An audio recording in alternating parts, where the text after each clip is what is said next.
What is going on, guys and gals? Welcome to Good Real Hunting, aka Good Real Hunting. It's your boy Brad. The Brett Man's right over there. And happy Halloween to everybody who can jump in tonight. We appreciate it. We know it's Halloween. We know people are out there doing festivities. They're partying. They're trick or treating. They're watching scary movies. So anybody who wants to hang out tonight, we appreciate it because we do have an epic show, something we've been waiting to do for a long time, pretty much ever since we started this channel. We're going to be ranking the big three horror franchises together: Halloween, A Nightmare on Elm Street, and Friday the 13th. 33 movies ranking tonight. This is probably our biggest ranking ever on the channel. Birdie Boy's dressed up like a scarecrow, and I like him for that. And I got my Halloween shirt on, but it's cool. You got the Friday. I like it. I dig it, man. I want some pizza.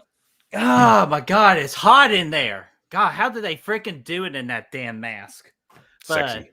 Anyways, what's going on, everybody? Welcome to the last episode of Good Real Hunting of 2024. We are so sad that is going so quick because we have forever the month of October, but unfortunately we only get 31 days. But we're glad you're here. But like Brad alluded to, I know y'all are trick-or-treating, passing out candy, watching horror movies. I know there's other streams going on. I know Dave's got a big freaking watch-along that he's doing a 3 straight movies like a madman that he is. But we all know Dave, he's a madman, but we love him for it. So if you spend time with us tonight, we appreciate it more than anything in the world as we go through 33 of the big 3 horror icon franchises.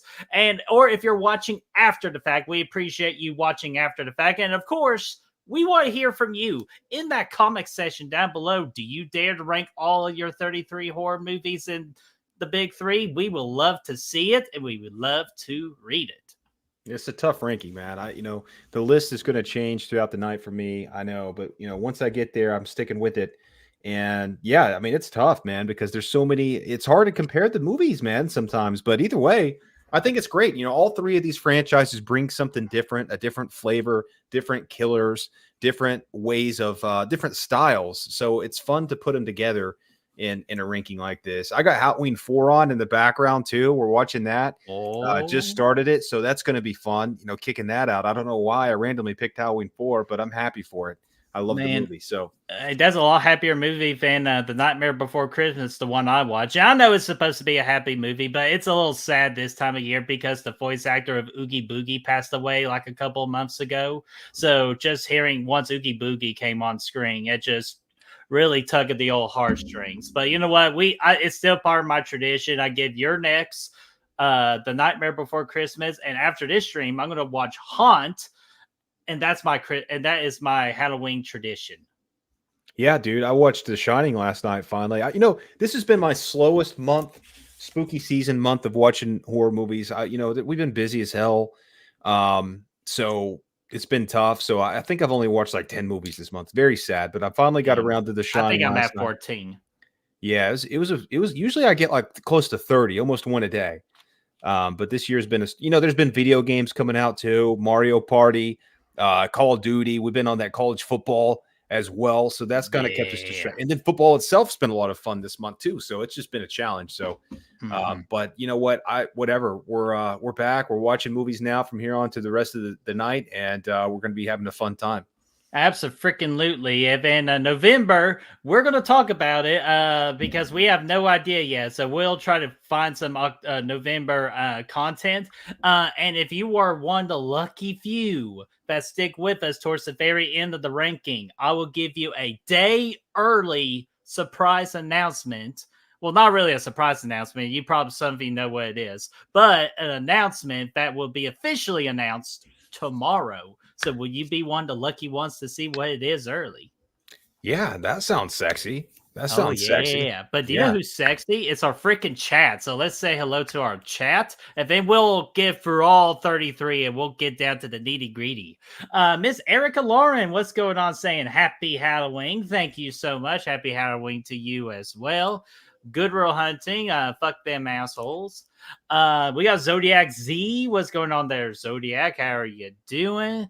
Brother Fluff, $10 super chat to kick us right off the bat, dude. Thank you so much, my friend. Saying, I saw the kid dressed as Sonic the Hedgehog walking down the sidewalk carrying his mask in his hand. I proceeded to cuss him out for breaking kayfabe and exposing the business. What I do without you? Just yeah. You keep fighting the good fight, and you just say, "Fuck them kids. Do your job." He broke kayfabe for the first time, kind of like the just Shawn Michaels in the gang.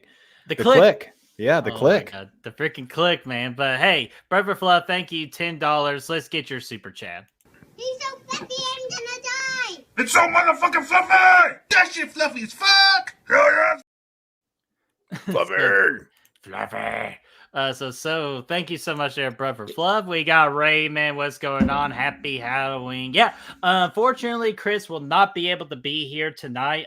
He is hanging out, has the rare opportunity to hang out with his nieces. So we just told him, hey, get the nieces, get some Reese pieces, and have a good time. Yeah, hell yeah, dude. Having a good time, trick-or-treating a little, all the fun stuff, man. All the fun stuff. Absolutely. And we got Chester. What's going on there, Chester? How are you doing, buddy? Who else we got here? We got Ashton. Happy Halloween, friends. Thank you so much. Ooh, man, I'm telling you, every time I drink a Sprite, freaking gassy, I'll tell you that. With the burps, not the ever. Movie Thanks ranker. for that information. That helps all of our nights out tremendously here. Hey, you know what? Hey, part of Halloween is being disgusting. So there you go. The movie ranker. Happy Halloween. Original Nightmare on Elm Street for the win, but Friday the 13th with the most films in the top 10. Hey, you're my kind of guy putting a lot of Friday the 13th in your top 10. I haven't even looked to see how many of the top 10 I put in there.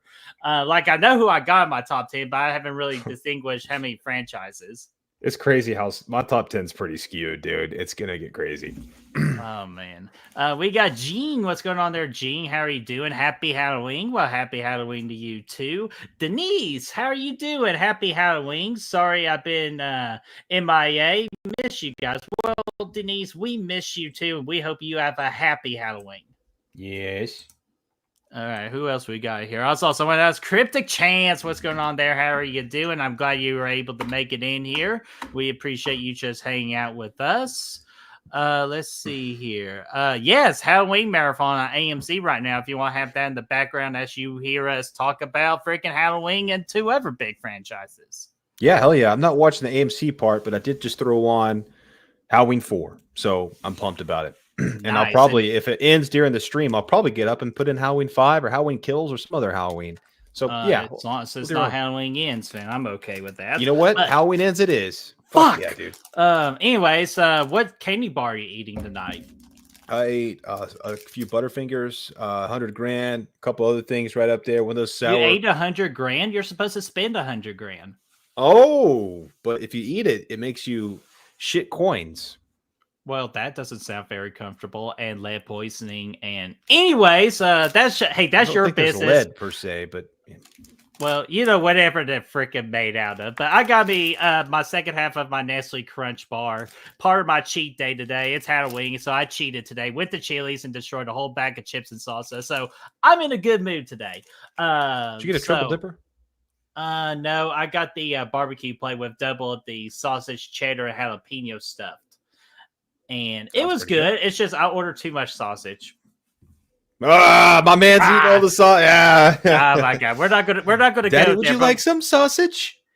Ask me about my wiener. But anyways, we're not here to talk about wieners and sausages. But I do want to bring up our amazing Real Hunters, our Patreons, the official backbone of this channel. So for Good Real Haunting to happen, especially on this rare night, that we get to do a Good Real Haunting live show on Halloween, we couldn't do it without these Real Hunters. So if you want to be a Real Hunter, the Patreon link is in the description down below. Click the link, select any tier to your heart's desire, so you all can be a Real Hunter today. But just in case if you don't want to be a Patreon, or it's spooky, or it scares you, No fear. We got you. YouTube memberships, the hottest ticket to be supporting the channel with us, because we have a tier for only for as low as 99 cents. You could contribute to Good Real Hunting and be a real hunter, and you get to earn cool badges, use awesome emojis, as I saw Zodiac Z was using them earlier. Much more. So you all can be a Good Real Hunter today. Chad's in. Yeah, and if you can't do those things, just being here, liking the video, sharing the video, subscribing, commenting. If you're catching it after the fact, that helps tremendously. It helps a lot. So we appreciate that. Well, I do got one more piece of sausage, but I already threw it away. So sorry. I just got stuffed. Anyways, we're not totally not what we're going to be fucking talking about, but hey, fuck you too. There we go. So, but Chad, we're happy you're here, buddy. I'm especially happy you're here. So, Brad, are you ready to do this? I'm ready, Daddy. Let's before we do it, I just want to check what the poll looks like right now. I did a poll in the chat about what their favorite horror franchise is out of the big three. Right now, out of 12 votes, we got 58% saying Halloween, 33% saying A Nightmare on Elm Street, and a sad 8% said Friday the 13th. So I'm really sad. Yeah, that is, it's, well, hey, listen, man. But there's still time. Awesome. There's still time. At the end of the day, though, yeah, we all, we prefer one over the other, but they're all awesome. And they're all, if you take the average score, like we're all having a good time with all these. So, Except we're great. For one movie. Especially one movie. Halloween Ends. Once we get to my number one tonight and you see Halloween Ends right there, we're going to end with Halloween Ends, dude. Well, my number 3 is already going to piss people off. So we can't be having this shit tonight. But you know what? Enough bantering. I think it's time for your big idea to finally come to fruition.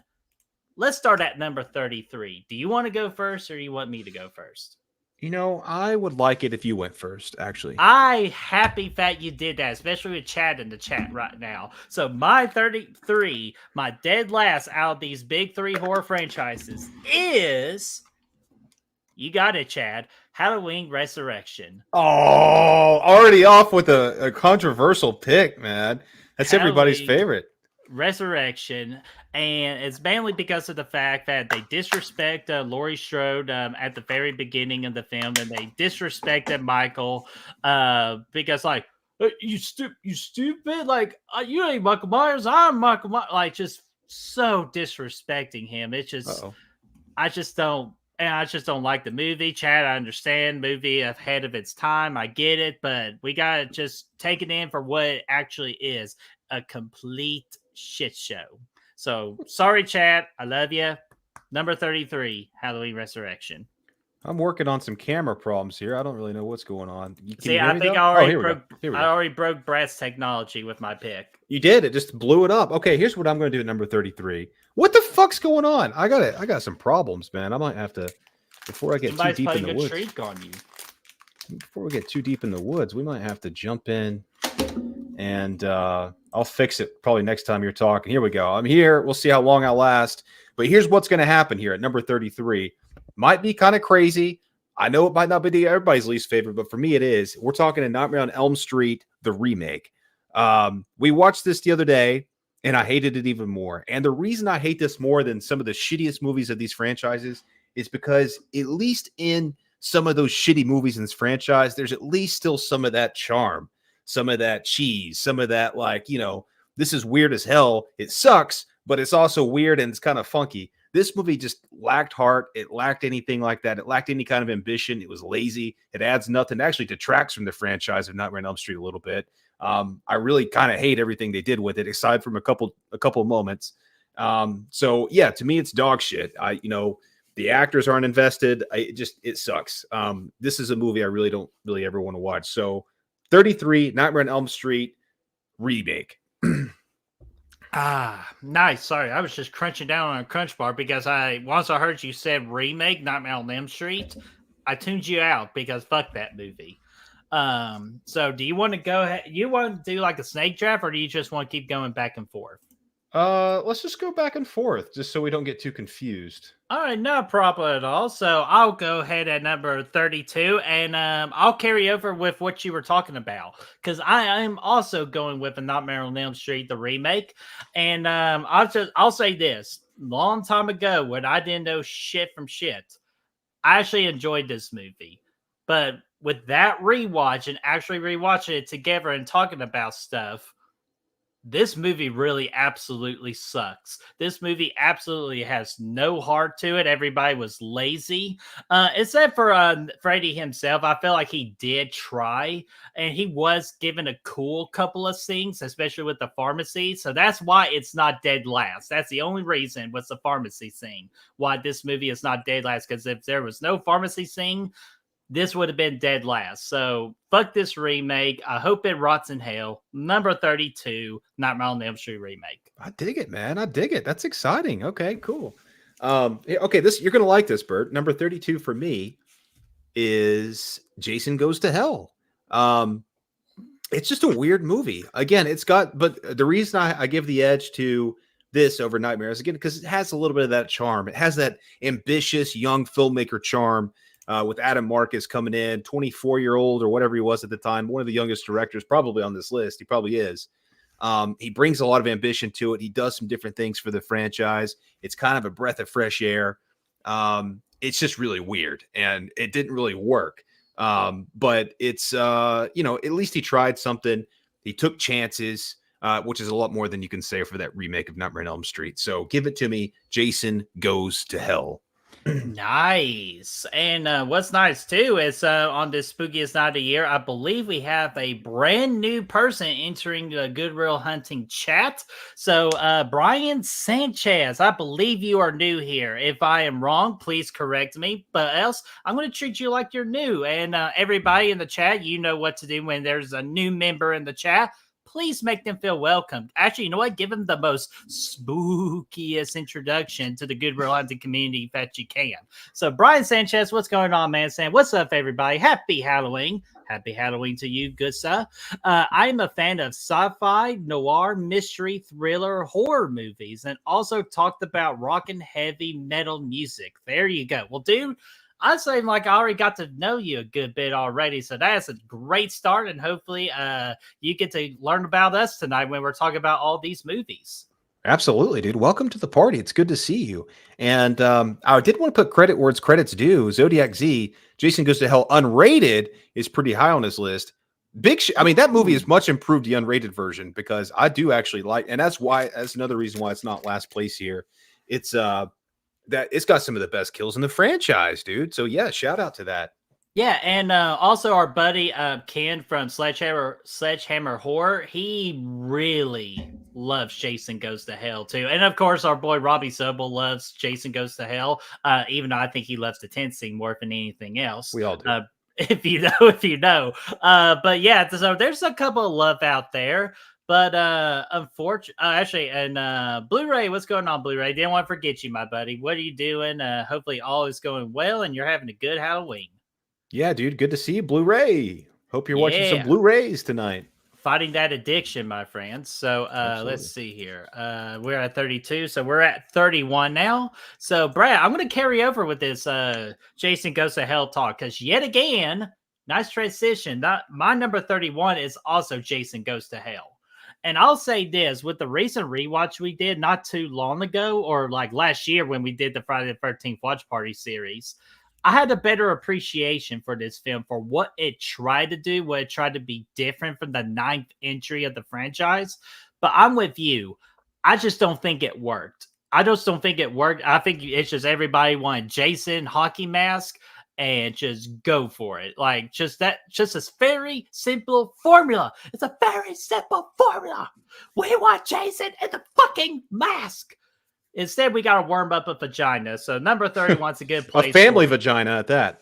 Yeah, I know. So damn Alabama love going on here. So number 31, Jason Goes to Hell. Number 31 for me is Nightmare on Elm Street 5, The Dream Child. And if you guys know me from our watch party series and everything, I just find this film extremely boring.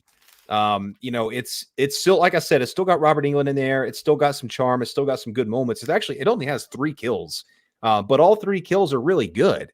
Actually, for the most part, they're solid. They're creative. They're pretty fun. So I give it credit for that, but there's just way too few kills in that movie compared to a lot of these other ones. And I really didn't like the baby storyline and all that other stuff. I just find it boring. So yeah, it's my least favorite, aside from the remake, it's my least favorite Nightmare on Elm Street movie for that reason.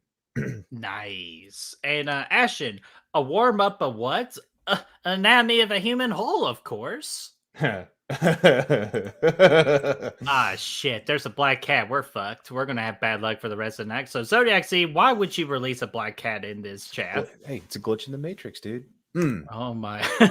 Hey, if you want to take the red pill or you want to take the blue pill, do you believe what you want to believe? Quick trivia question for those in the chat. I'm watching this scene right now. Dr. Loomis and Michael Myers are facing off in the market next to that gas station he stops at. Does anybody know the name of the market? Yeah, Pop it in the chat if you know it. Let us know the name of the market. And as we're doing that, we're going to go ahead and go to number 30. But before we go to number 30, I just see more people in the chat just getting introduced to Good Will Hunting, and 15 people are watching, which is way more than I thought was going to happen. So you guys kick all the ass right now. So Jimmy Robinson, I believe you are new here to Good Will Hunting. Welcome to Good Will Hunting. Everyone in the chat, you know what to do. So Jimmy Robinson, Dream Warriors is the best nightmare movie. Ooh, hey, I don't disagree with that. It is a great movie, but would that movie make my top 5 or even my top 10? Stay tuned and find out. Oh, we're gonna see, man. We're gonna get there. It's a good one, man. It's got a good blend. It's got a good blend. Hell yeah. And Jake Davis, I am here, Brett. Well, welcome, Jake Davis. You the man. Hopefully all is going well in your world, my friend, and you're having a happy Halloween so far. Yeah, happy Halloween. Welcome to our Halloween special tonight, dude. We're excited. A lot of good energy here tonight. I like it. I know, I love it. Plus, just to have the opportunity to do the very first ever Good Will Hunting show on Halloween night, on our usual night of Thursday, biggest honor that we can have to spook you and to entertain you. Absolutely, dude. So, but Brad, we need to quit doing this shit right now, because my number 30 is also Nightmare on Elm Street 5: The Dream Child. It's going to change. It's definitely going to be changing. I know we're getting there, but it's just kind of funny how we're just going through a little bit of a chain right now. But yeah, my number 30 is a Nightmare on Elm Street 5: The Dream Child. Pretty much what Brad said. This movie's just boring. I think the whole child thing is an interesting idea, but I just feel like the wrong people behind the scenes were just not made to do that or to tackle that particular job. You know what I mean? I feel like they should have gotten a better group of people behind the camera. I'm not saying it's like director, it's like producer, like just almost, everything combined. And so it's not just all on the director, but I will admit the one cool thing, and the scene tops everything else below what we got going on, is the bike scene. I absolutely love the bike scene. I think it's a badass kill. And plus also the dinner scene where I'm getting stuffed with food. That's always a disturbing scene. So it does a little bit of things right, but not everything right. So it's like 80% wrong to me. So my number 30, Nightmare on Elm Street 5. I like it. I think things are about to change. But first, we got a super chat from Jake Davis, $1.99 he sends in. He says he loves Good Will Hunting, and we love our followers, our fans. I thought I told you to wait in the truck. I'm just kidding. But Jake, you're the man. So let's get you a good super chat here. And you know what? I believe in you. Say his name and he appears. I believe in Joe Hendry. Believe in Joe Hendry. So thank you so much, Jake, for the $2 super chat. You the best. Here's where things are going to take a little skew, I think. I would be very surprised if you agree with me on this one. Actually, I know you won't. Number 30 for me, Jason Takes Manhattan, Friday the 13th, Part 8. But you should be proud. I didn't put it last. Asshole. I didn't put it in our Friday the 13th ranking. I had this in last place, but today I moved Jason Goes to Hell behind it.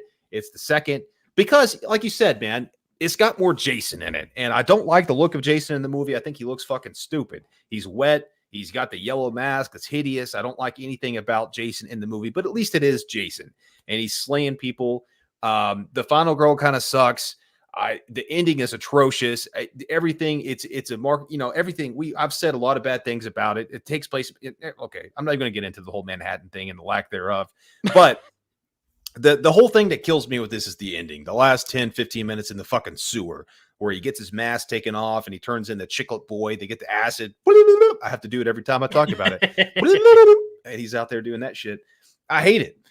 For that reason. And then he turns into, there's that deleted scene where there's a boy in his mouth and then he turns into Boy Jason and all that fucking shit. It just doesn't make any sense. But yes, Blu-ray, you're spot on. Darkest Side of the Moon is a good time. Great montage of people doing drugs on the city streets of New York. It's awesome. And all the other crazy shit, people getting mugged. It's weird. It's funky. It sucks a lot, but it does have that charm, and I like it for that. So, and I like the fact that it's got, like I said, it's got Jason in it. So I'll take Jason over no Jason. Hey, and let's see. Miss Erica Lawrence says, "Who's Joe Hendry, or who's Joe Haney?" Joe Hendry is a professional wrestler who got extremely over because of that catchy theme, and hopefully he gets to be in the Royal Rumble next year. Be really cool if he was. Oh, yeah. And then, Brad, did anybody answer your trivia question? No, I think Chad tried, but he said Jimmy's long meat or something like that. It wasn't right. Yeah, I don't know. Chad's always talking about meat and long meat, big meat. Big Jim, Little Jim, Silly Jim. So there you go. So we ready to go to number 29. And finally, we go different here, buddy. So finally, my number 29 is going to be A Nightmare on Elm Street, Freddy's Dead. Hey, massive improvement because this used to be dead ass last, but this time around, I had a good time with it for what it was. It's supposed to be kind of like a turn your brain off type of film, and just enjoyed the madness. I know somebody mentioned in the chat earlier the Power Glove, like that was a lot of fun, and even the freaking chalkboard with the nails thing, and all that is just it aggravates me because I got sensitive hearing, so I could kind of relate to that kill a little bit. But other than that, though, the story is shit. Freddy doesn't look the best, and just whatever the hell that final shot was of the movie did not do it for me at all. It's because you have your 3D glasses on, dude. Well, it shouldn't have been 3D in the first place, but you know what? Freddy heads being thrown at your face. It didn't need to be 3D. I don't need my Freddy Krueger to be 3D and popping right up at me when he's already haunting my dreams. So my number 29 is A Nightmare on Elm Street, Freddy's Dead. I'm inclined to agree with you at 29 for me, as well as Freddy's Dead. And the reason it's not last place for me is because I actually think it's a fun movie. I get it. Like if you're a big Nightmare on Elm Street fan, and like it can be offensive, I guess, because it's so far from the original movie. But a lot of these movies, when you're talking 6, 7, 8, 9 in the franchise, they're a far departure from their original movie. But I think it's more fun than Jason Goes to Hell. It's more fun than Dream Child for sure. It's definitely more fun than Jason 8 and Nightmare on Elm Street remake. They're just having fun with the character at this point. Robert Englund goes in there as like a goofball, no screaming while the bus is in motion, and all that crazy stuff. Spencer, like they get fucked by the map that one time when they're driving around. I like that little loop sequence there. Yeah, the map says we're fucked. And I think it's got some fun kills in it. Like I have fun with the video game kill. I think it's, it's not what you expect to see from Freddy, but they're just leaning into it. It's like a skit. It's like one of our skits, Birdie, but in an hour and a half movie instead. And it's fun for that. It's like a parody almost. And I know, again, that can be offensive for some, but I think it's enjoyable, at least a little bit. You can have a good time with it. Hey, and I'll even just say that our skit was better than the movie. Oh, dude, our skit for that movie kicked ass, man. I liked it a lot. That was one of my favorite skits we ever did. Dude, me too, man. So if you haven't checked that out, it is in our playlist in the Good Will Hunting May page. When you look at playlists, there's a playlist of all the skits that you can watch. Which I do need to release the remake one, by the way. I That's totally right. I know I told that's on me, but we'll fix that in November. Yo, Adrian. Yo, Adrian, how you doing? Having a good Halloween trick or treat? Are you giving the treats or are you taking the treats? You know. Here's another trivia question for you guys. What's on the front license plate on their preacher's truck when he picks up Dr. Loomis? That's another one. Damn, you already at that scene already? Hell yeah, man. He just got Damn. blown up from the market. Now I'm at the preacher boy. He's got a front license plate. What's it say? These are things I haven't noticed before, but now I see him, I'm like, let's do a little trivia while we're at it. Well, you're hunting it, ain't you? Down by the river. Clear, clear river. Speaking of rivers, Brad, that's actually a nice segue right there for my number 28, Halloween 5, The Revenge of Michael Myers. It's going to be my 28, and I'm starting to like come around with this movie a lot, but again, this movie just still does a whole lot of wrong, and one of the ultimate things you could do wrong in the Halloween franchise, fucking mask, and the Myers house. If you change those things, your film is already set to be dooming itself. But it does have a couple of cool kills, like, with the garden claw, the scythe, a very good chase sequence between Michael and Jamie, through the cornfield, and then through also the house too. Like, everything's good, but I'm still not the biggest fan of the direction they took with the Loomis character, of him being all freaking crazy and just shaking Jamie like, why won't you have me, Cookie Woman? Which Cookie Woman's always going to be freaking hilarious, man. And of course, Tina, I fully come around on. I do like Tina now, but the biggest crime of them all is Rachel with scissors. Fuck that. So that's why it deserves to be at my number 28. Yeah, man. It's not far off, but 28 for me is Halloween Resurrection. It's for a lot of the reasons you said, it's just there's a lot of things you can say about some of these other movies in the Halloween franchise, but Resurrection just lacks anything that resembles Halloween. The Michael Myers was actually decent in the movie. He was fine. Brad Laurie, I believe is his name, the guy that played him. He was fine. The mask was an improvement over the last few movies. Well, not H2, well, not 6, but it was an improvement over 5 and H2O. So yeah, there's that, but just the characters sucked. The whole like first person or the found footage aspect they added in there. I don't love it for that, but I do have some nostalgia for the movie. It's the first Halloween movie I saw in theaters. So I like it probably more than a lot of people do. But it's still going to be at number 28 here. Alrighty. Let's see here. And Brad, to answer that trivia question, does the place say amen? Amen is right, my brother. Yes, dude, that is correct. Nice. Or let me do the little TikTok thing. Nice. So I learned that. Anyways, let's go ahead and go to number 27. And I'm going to continue on the Halloween train. At number 27 is Halloween 6, The Curse of Michael Myers. Again, it's like I usually give praise like for the franchises that go over 5 movies deep at some point. With this being 6, they tried to do something different. But the problem with this movie is the setup from 4 and 5 was bad. So this movie had a lot to overcome, but I will say that the score for this movie is good. Some of the kills were very unique and interesting, but again, it did a lot of wrong too. I felt like we could have gotten a lot more of the Tommy Doyle, because Paul Rudd, I think, knocked it out of the park with that particular Tommy Doyle, but I felt like we could have had a little bit of a better final girl.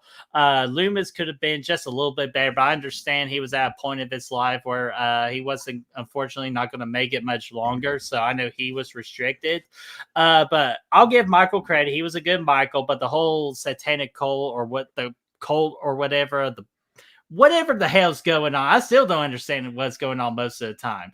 Kind of holds it back for me, but it's not the worst, but it's not the best. Number 27, Halloween 6, Curse of Michael Myers.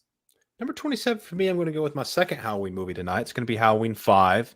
A lot of the reasons you said. The biggest thing that holds it back for me is the mask. I mean, there's a lot of things. That movie would be a lot better if they just fixed that fucking mask and the untucked chin. Like, it just fucking blows me away. The river thing was stupid.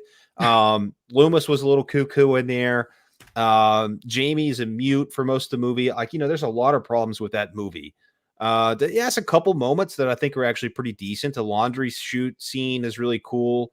It's suspenseful. Loomis beating the shit out of Michael at the end's kind of neat.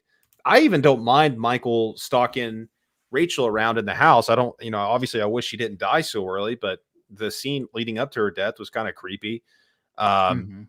The barn kill was kind of cool. I mean, there's good things about it, but it gets held back so much for me. It's a movie that could have been a lot better if they would have followed more of the blueprint from 4, and whatnot. So it gets held back to 27 here. Nice. And I saw you had 1 star right here. I'll let you address it before we get into number 26. Oh, yeah. Cryptic Chant said, also, I actually like the boat half of Jason Takes Manhattan. When they get to New York, that's when I start to get bored. And I actually agree with this. I like the boat stuff more than when I get to than when they do get to Manhattan, because I feel like everything they do there is super rushed. And the whole shit in the alley with the girl getting drugged and that shit is just fucking weird.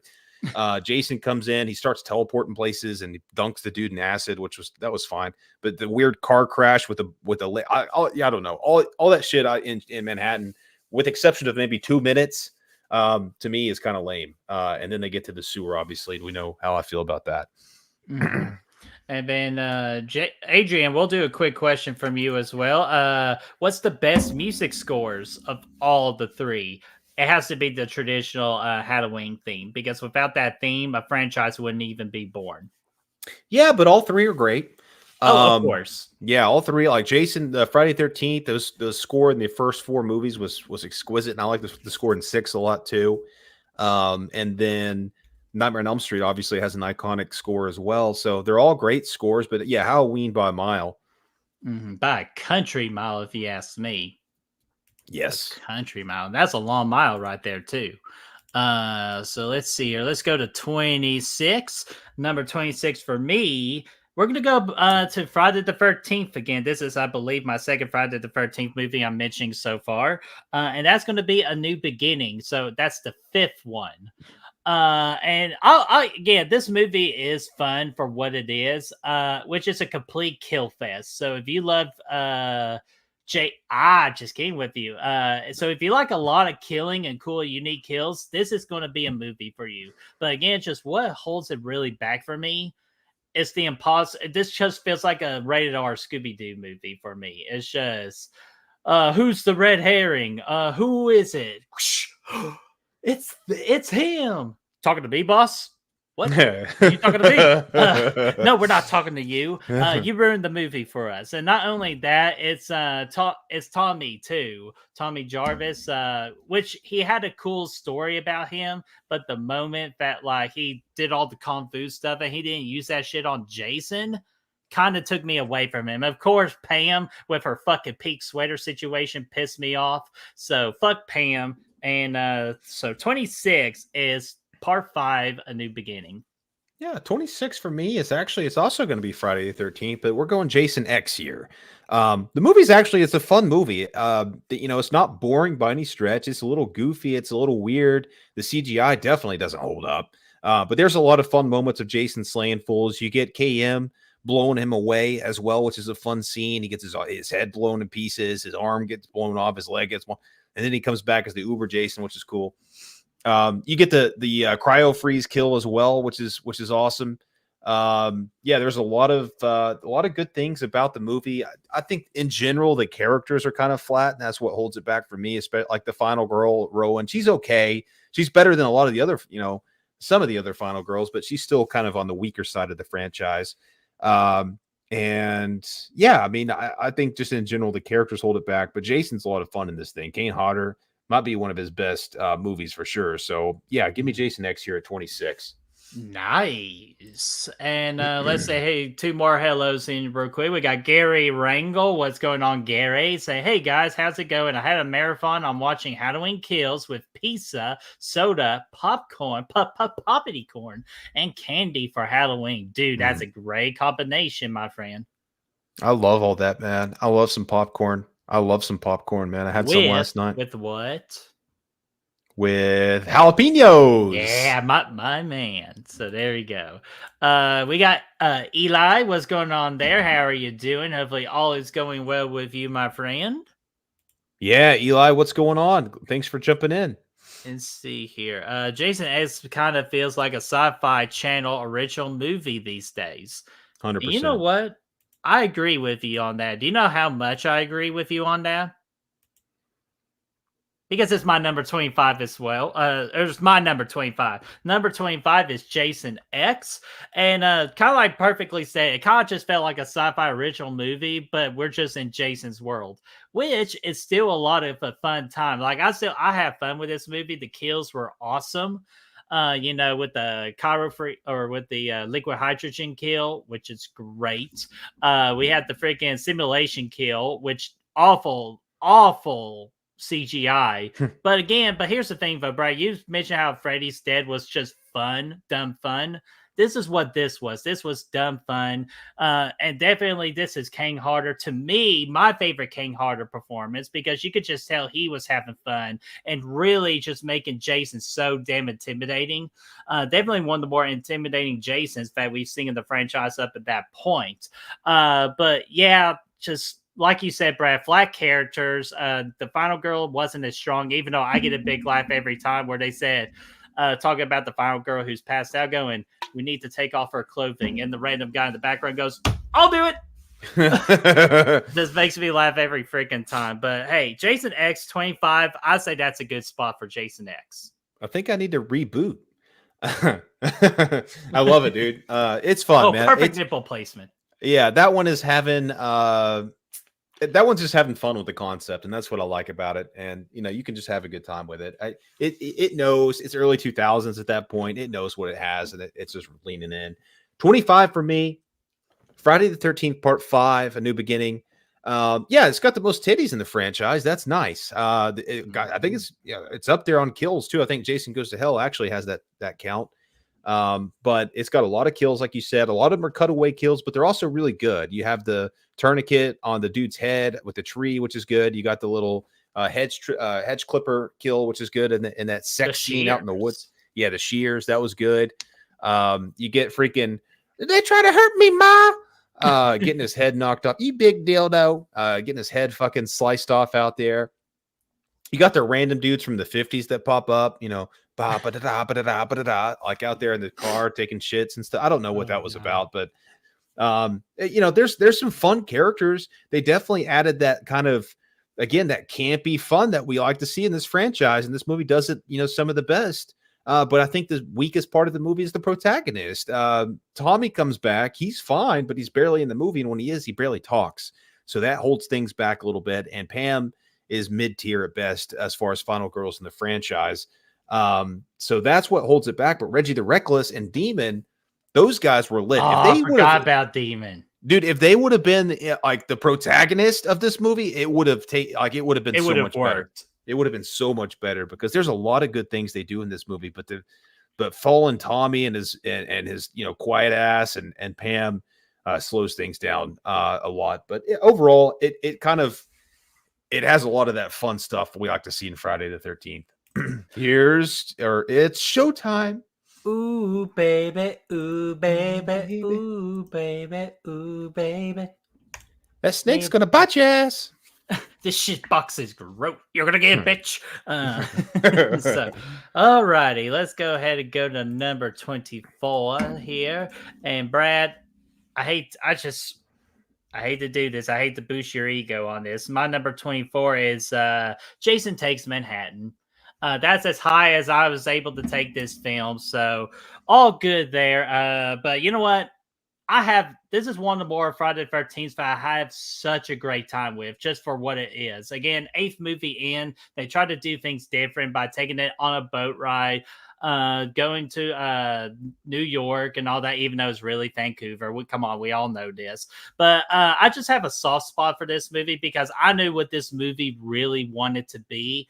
But unfortunately, and Brad, I know we disagree back and forth all the time on this, but it didn't have the budget that it deserved to have in order for it to do all the ideas that it wanted. So it did the best that it can. I enjoyed the kills in this movie. You're right. Rainey, the final girl, not that great at all. Even though Uncle Charles gets a great death, Tara gets a great death. Lots of great deaths in this movie. But yes, I agree. The last 10 minutes did not do this movie any justice. You call it, what do you call her boy at the end? Chiclet Boy. Yeah. Chiclet Boy. Chiclet Boy. But I call them the putty from Mighty Morphin Power Rangers. Or hey, if you know the Power Rangers. Even though a lot of people think I just sounded like the biggest idiot right there, or the biggest dildo right there. So I'm just going to end it at that. I have a lot of fun with this, but there are other films on this list I have more fun with. So number 24, Jason Takes Manhattan. And Brad, before you go with your 24, we got to say hello to Rosie, my dear. Rosie, happy Halloween. Here are all your roses. I couldn't find the black ones because they all sold out. So hopefully red is still a good choice for you. They are all belonging to you. And we got Destiny's in the house. What's going on there, Destiny? How are you doing? Hopefully you are enjoying your Halloween so far. And thank you so much for hanging out with us for a little bit. Absolutely. Thanks for jumping in, man. Happy Halloween to everybody. Once again, number 24 for me. This one might be a little controversial for some because I know a lot of people love this movie and they have it near the top of their Friday the 13th ranking, but not me. That's going to be the Friday the 13th remake. Okay. And I just, for a lot of the reasons, I just think this thing lacks heart. Yes, it has a badass Jason. Yes, it has some intense kills, intense sequences, some awesome kills. It's got titties. It's got lots of those. That's a good. That drives it up pretty nice. I mean, that's what we like to do. But I just think it lacks heart. I think it lacks in the score department. It lacks in the Friday the 13th feel. It feels way too polished. It feels way too professional. It doesn't have that gritty kind of feel to it at all.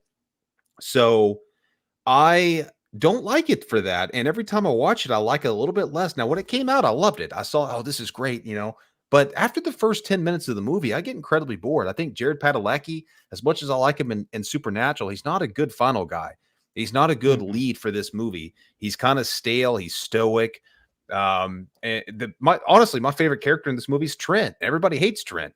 But I think he's just a fun dude. Like he's a douchebag, but he's a fun dude to watch. We get a lot of those those final girls that we hate, thinking from Friday the 13th part 7 and from part 8. There's a couple in there.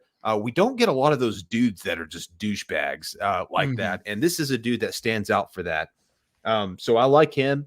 Obviously I like what's his name? Shoot the boot guy. The shoot the boot guy. Yeah, I like him like a lot boo too. Something, but like shoot the boo, the boo. He's fun. He tries to bring the movie a little life, but overall, I thought everything's just flat. There's no heart to it, and it just lacks any charm. It's just that's just the way that I feel about it. So I don't love it, man. I would take any of the movies, the original Friday the 13th movies, really over this, except for the really bad ones. So give me the remake. Brother Fluff, he is not blinking, so he is actually meaning what he says. So it's true. It's true. But Gavin, what's going on there? Gavin, how are you doing, buddy? Happy Halloween. Happy Halloween to you as well, my friend. And let's see here. Desi said earlier, I've fallen a little out of love with 09. So she's kind of like on the side of you, like it's a little low and all that. So it's just falling out of love, which I'm surprised because I remember you, Des, really enjoying this movie. Dude, hey, that's like the 4th time this week we've agreed. That's crazy, man. That's Oh my that's God. wild. Okay, I just know enjoy it while y'all last, because I just know in November and eventually when we get Des on for real talk for a future episode, all those agreements are going to be disagreements, and I'm going to have to deal with it. So That's great. It's just a movie that, like, the score. There's no score in it. It's a very generic score. Like, get some violins in there, man. Do something fun.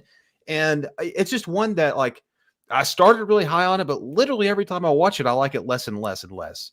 But I will give credit where it's due. The Jason kicks ass. Derek Mears, he kicks ass. I just wish he had a little bit more of a traditional Friday the 13th feel to go along with it. hey, you know what? Fuck you. But anyways, so number 23, that's where we're at right now. You broke my heart. I'm going to break your heart right here. You ready? You have any guesses of how I'm going to break your heart right now? Halloween Ends, probably. You're exactly correct. My number 23 is Halloween Ends. And here's why it's a little bit like where it's at here with me. Anything with the Corey Cunningham story, I absolutely loved it because it just brought me back just to like an image or just like a big what if in the Halloween franchise. What if it stick to the formula of the Halloween anthology, with how Halloween 3 Season of the Witch kind of was continuing that anthology path, but they're like, no, we just want more Michael Myers and all that. They kind of just set that whole directory just down the shitter. But with Halloween Ends and what Corey Cunningham, it just brought me back to that possibility of the what if.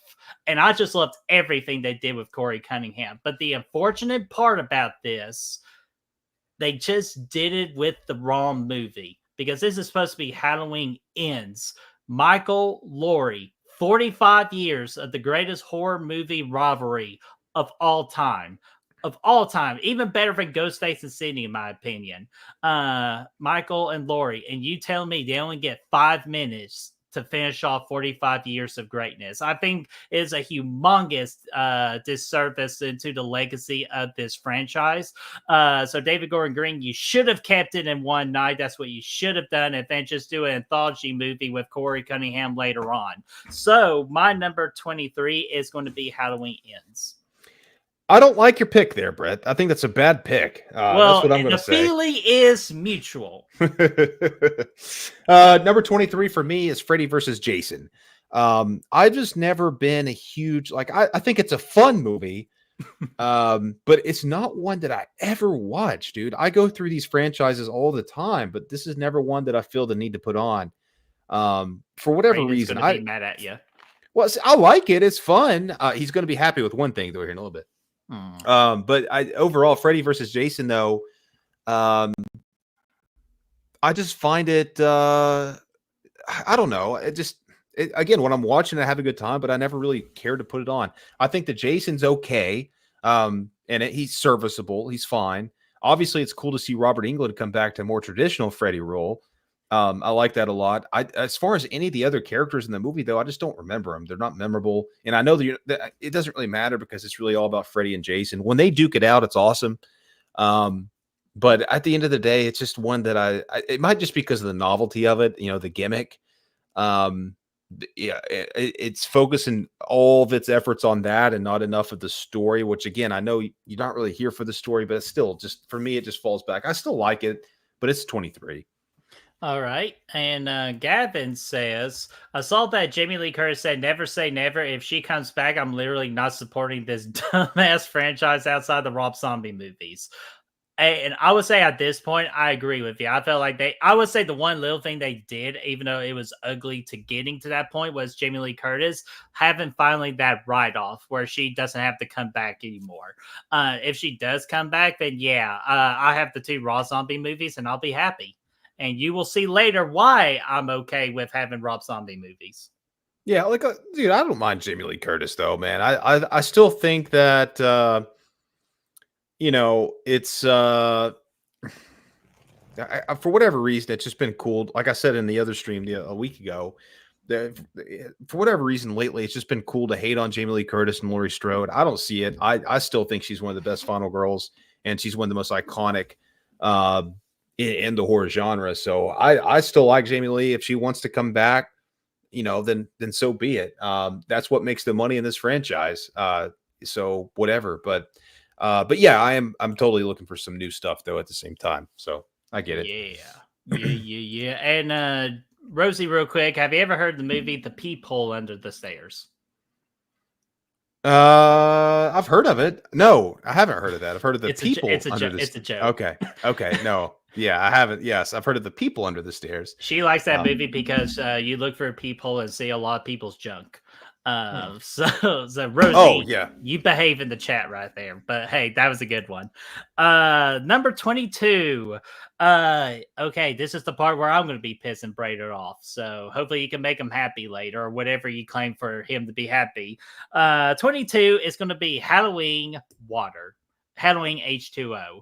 And the reason I have it this high up on my list is because just that third act alone is just so awesome, and everything you honestly kind of want. Actually, be honest with you, this is what Halloween Ends should have done. Yeah, see, we're celebrating already. Fireworks, Halloween.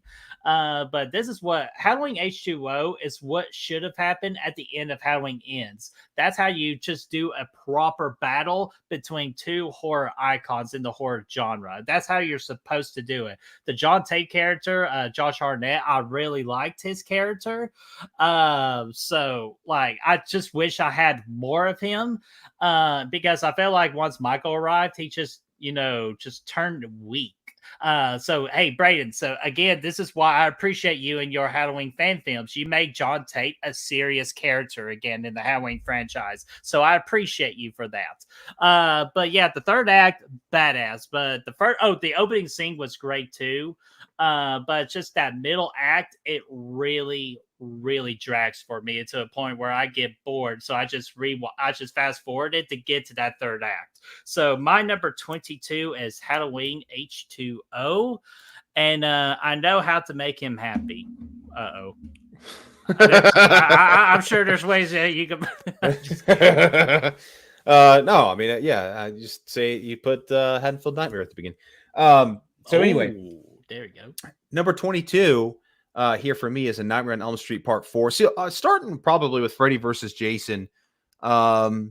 And really 24, the remake, Friday 13th remake, solid film. From here on up, they're all like pretty solid movies. Movies that I like, I don't dislike really, but they're just weaker than the other ones. But I have Nightmare on Elm Street Part 4 at 22, The Dream Master.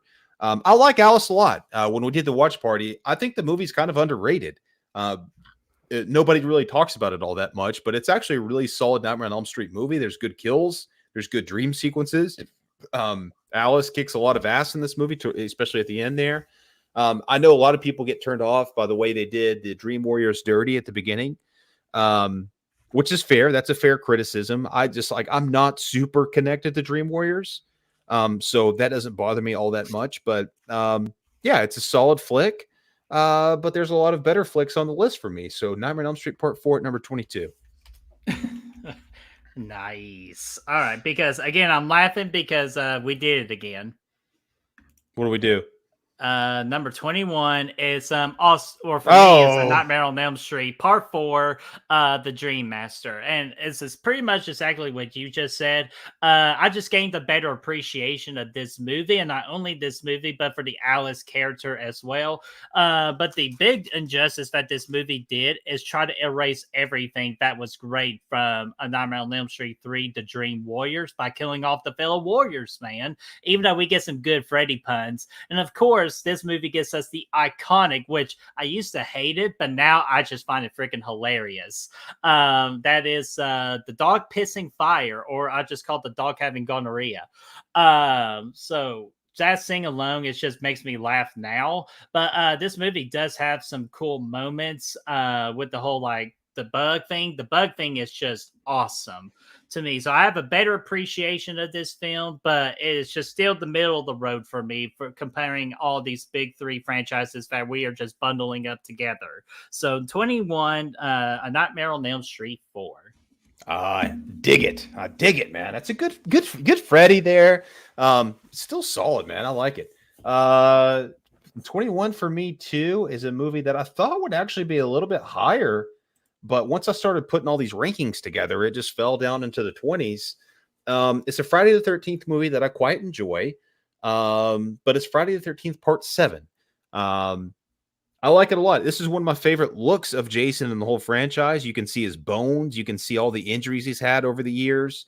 All the gunshots, all the wounds. It's really cool. He's rotting at the bottom of the lake when he comes out. I like that a lot. It's got some pretty, like I know Brett's going to talk about it soon. It got destroyed by the MPAA. Obviously, they took back a lot of the kills. They cut those down a little bit, but they're still effective. You get the sleeping bag kill here. Tina, I think, is a good final girl. I love seeing the showdown at the end. The last 20 minutes or so of this movie are some of my favorite moments in the franchise. But leading up to that point, it is a little boring going back and watching. And I hate the Nick character. That motherfucker takes more naps than Alice does. You're so hard on Nick. He passes out like 10 times in the final act. By actually doing something, unlike Alice. He doesn't do shit. He gets passed out. He tries to do Jason. shit. Jason's been killing people with those little whoo things this whole game, this whole movie, leading up to the end. But then when he gets to Nick, he just puts his foot on his back for a few minutes, like he's a chiropractor. And so I'm sitting here and I'm like, I don't know, like just kill him or don't, but don't act like it. But so what this movie does good in the end is so obviously they featured a lot of their. They spent a lot of their time and energy on the look of Jason overall. They nailed it. And so at the end of that, we get the payoff. We get pretty much the whole third act of the movie almost, with Jason with his mask off. And in this movie, that actually really works because the look is fucking awesome. Not Part 8, not a chance. That's Chiclet Jason. Part 7, though, it looks fucking awesome. And it's something that, we didn't see a lot of. And really any slasher movie is the killer without their mask on, but we get that here. It's kind of like the end of a Scream movie when the killer removes their mask and it's just, whatever. But this time it's Jason. We see how fucked up he looks. We see how creepy he looks. And he's still scary without his mask on. So I like him for that. He gets caught on fire. There's a pretty epic sequence there. There's nails. He gets nailed. That was cool. The only thing I don't like about the ending is the way he goes out with that explosion. I thought that was weak.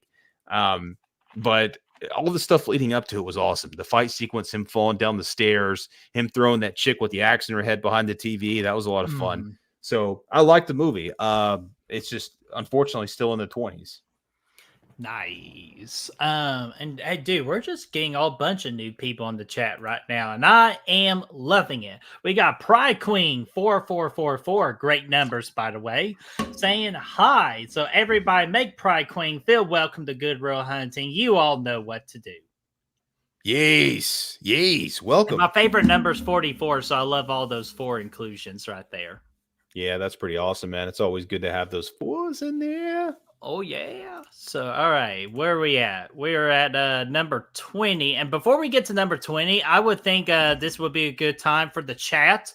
This is your time to go ahead and give us your top 10. Give us your top 10. We will display it in the, kind of like right here, like just to take action. Like we will display you right there with your top 10 before we give our top 10. So take this time from 20 to 11 to get your top 10 in the chat, and we will star them. Or, I don't mind if you guys want to keep going one at a time with us. That's fine too. But once you do your top 10s, we'll put that up there for sure. I don't know. Yeah, no, I agree with that too. But I'm just saying, so we can be sure to highlight you in that particular segment. So, totally. Let's see here. We're at number 20. Okay, Brad. First off, to let you know, 20 to 6 was the hardest part about my list. Yeah, the mid territory. This is where hard. we're actually. This is where it's going to change all the time for me. It's just what I'm feeling at the moment. This took me like 15 minutes to figure out this. It took me 20 minutes to make the list. Took me 15 to figure out 20 through 6. So here we go. My number 20. Let's start off strong by pissing Brad off yet again. Jason Lives. What the fuck? At 20? At 20.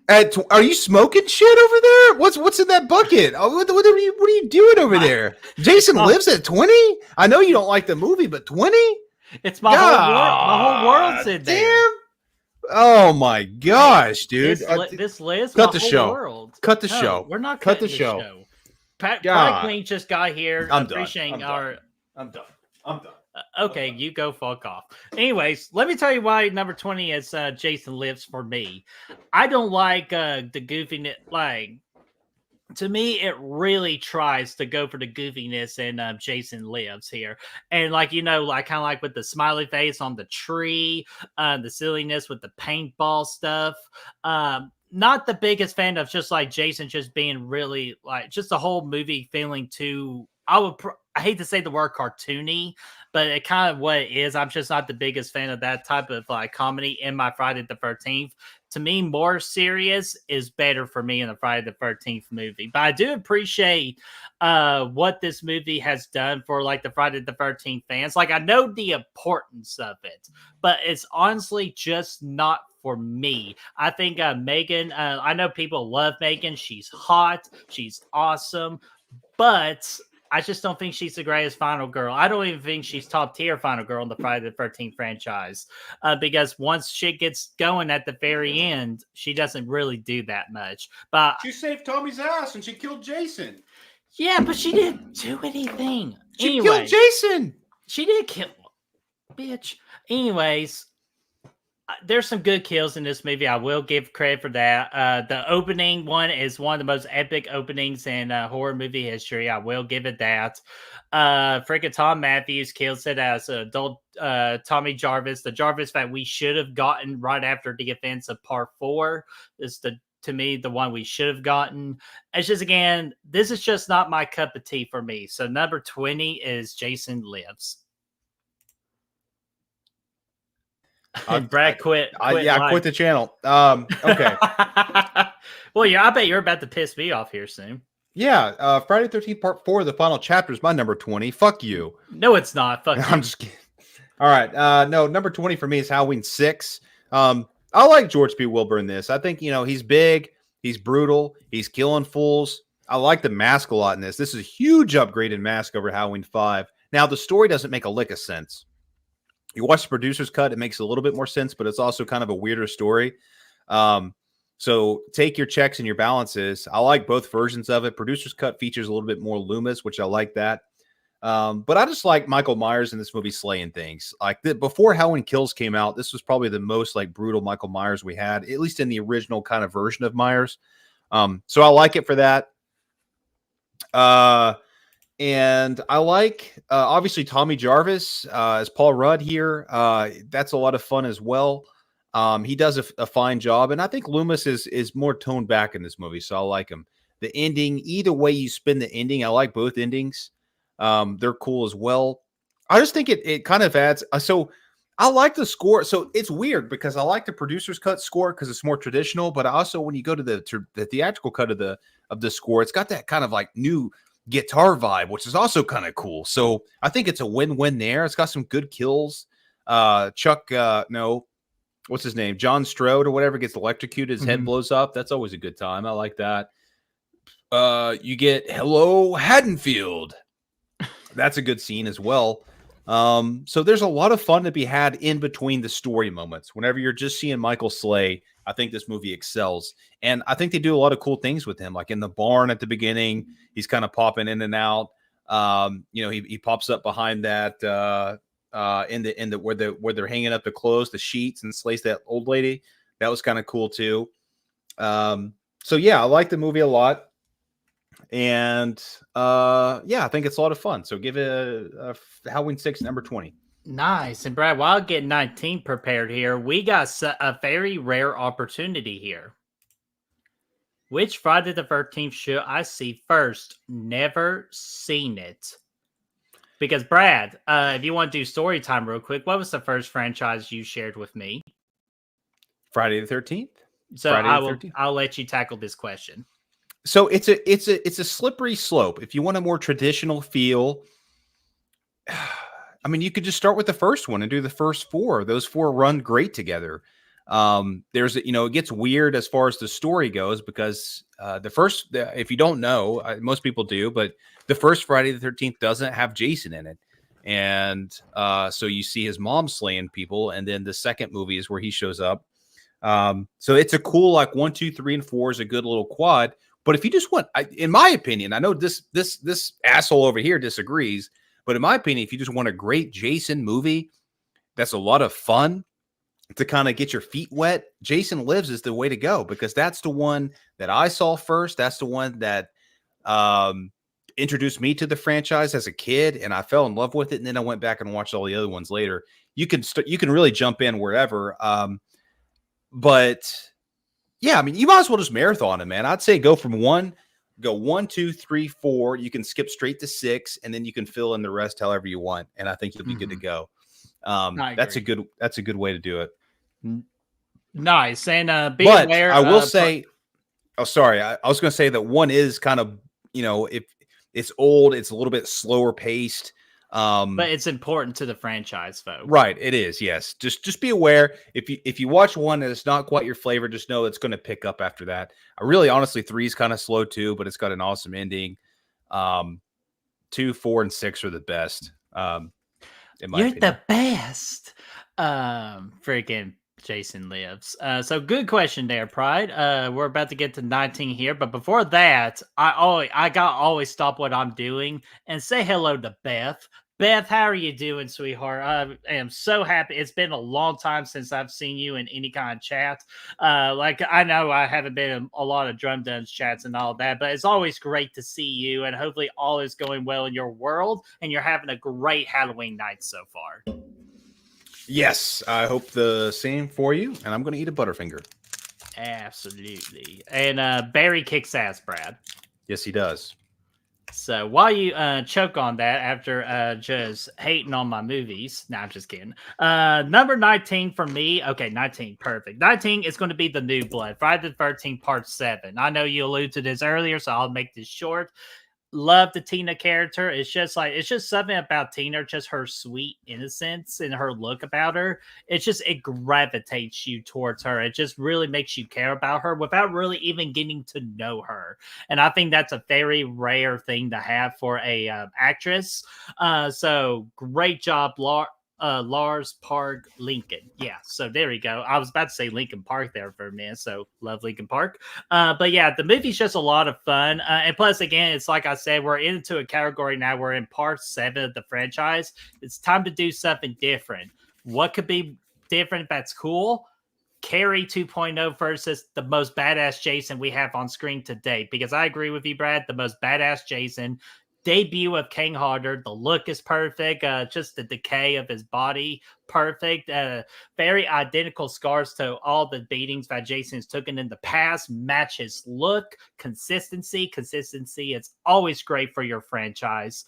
I could go on and on. Last third act of the movie is just the main thing part you want to see is Carrie 2.0 and Jason go at it. Great battle.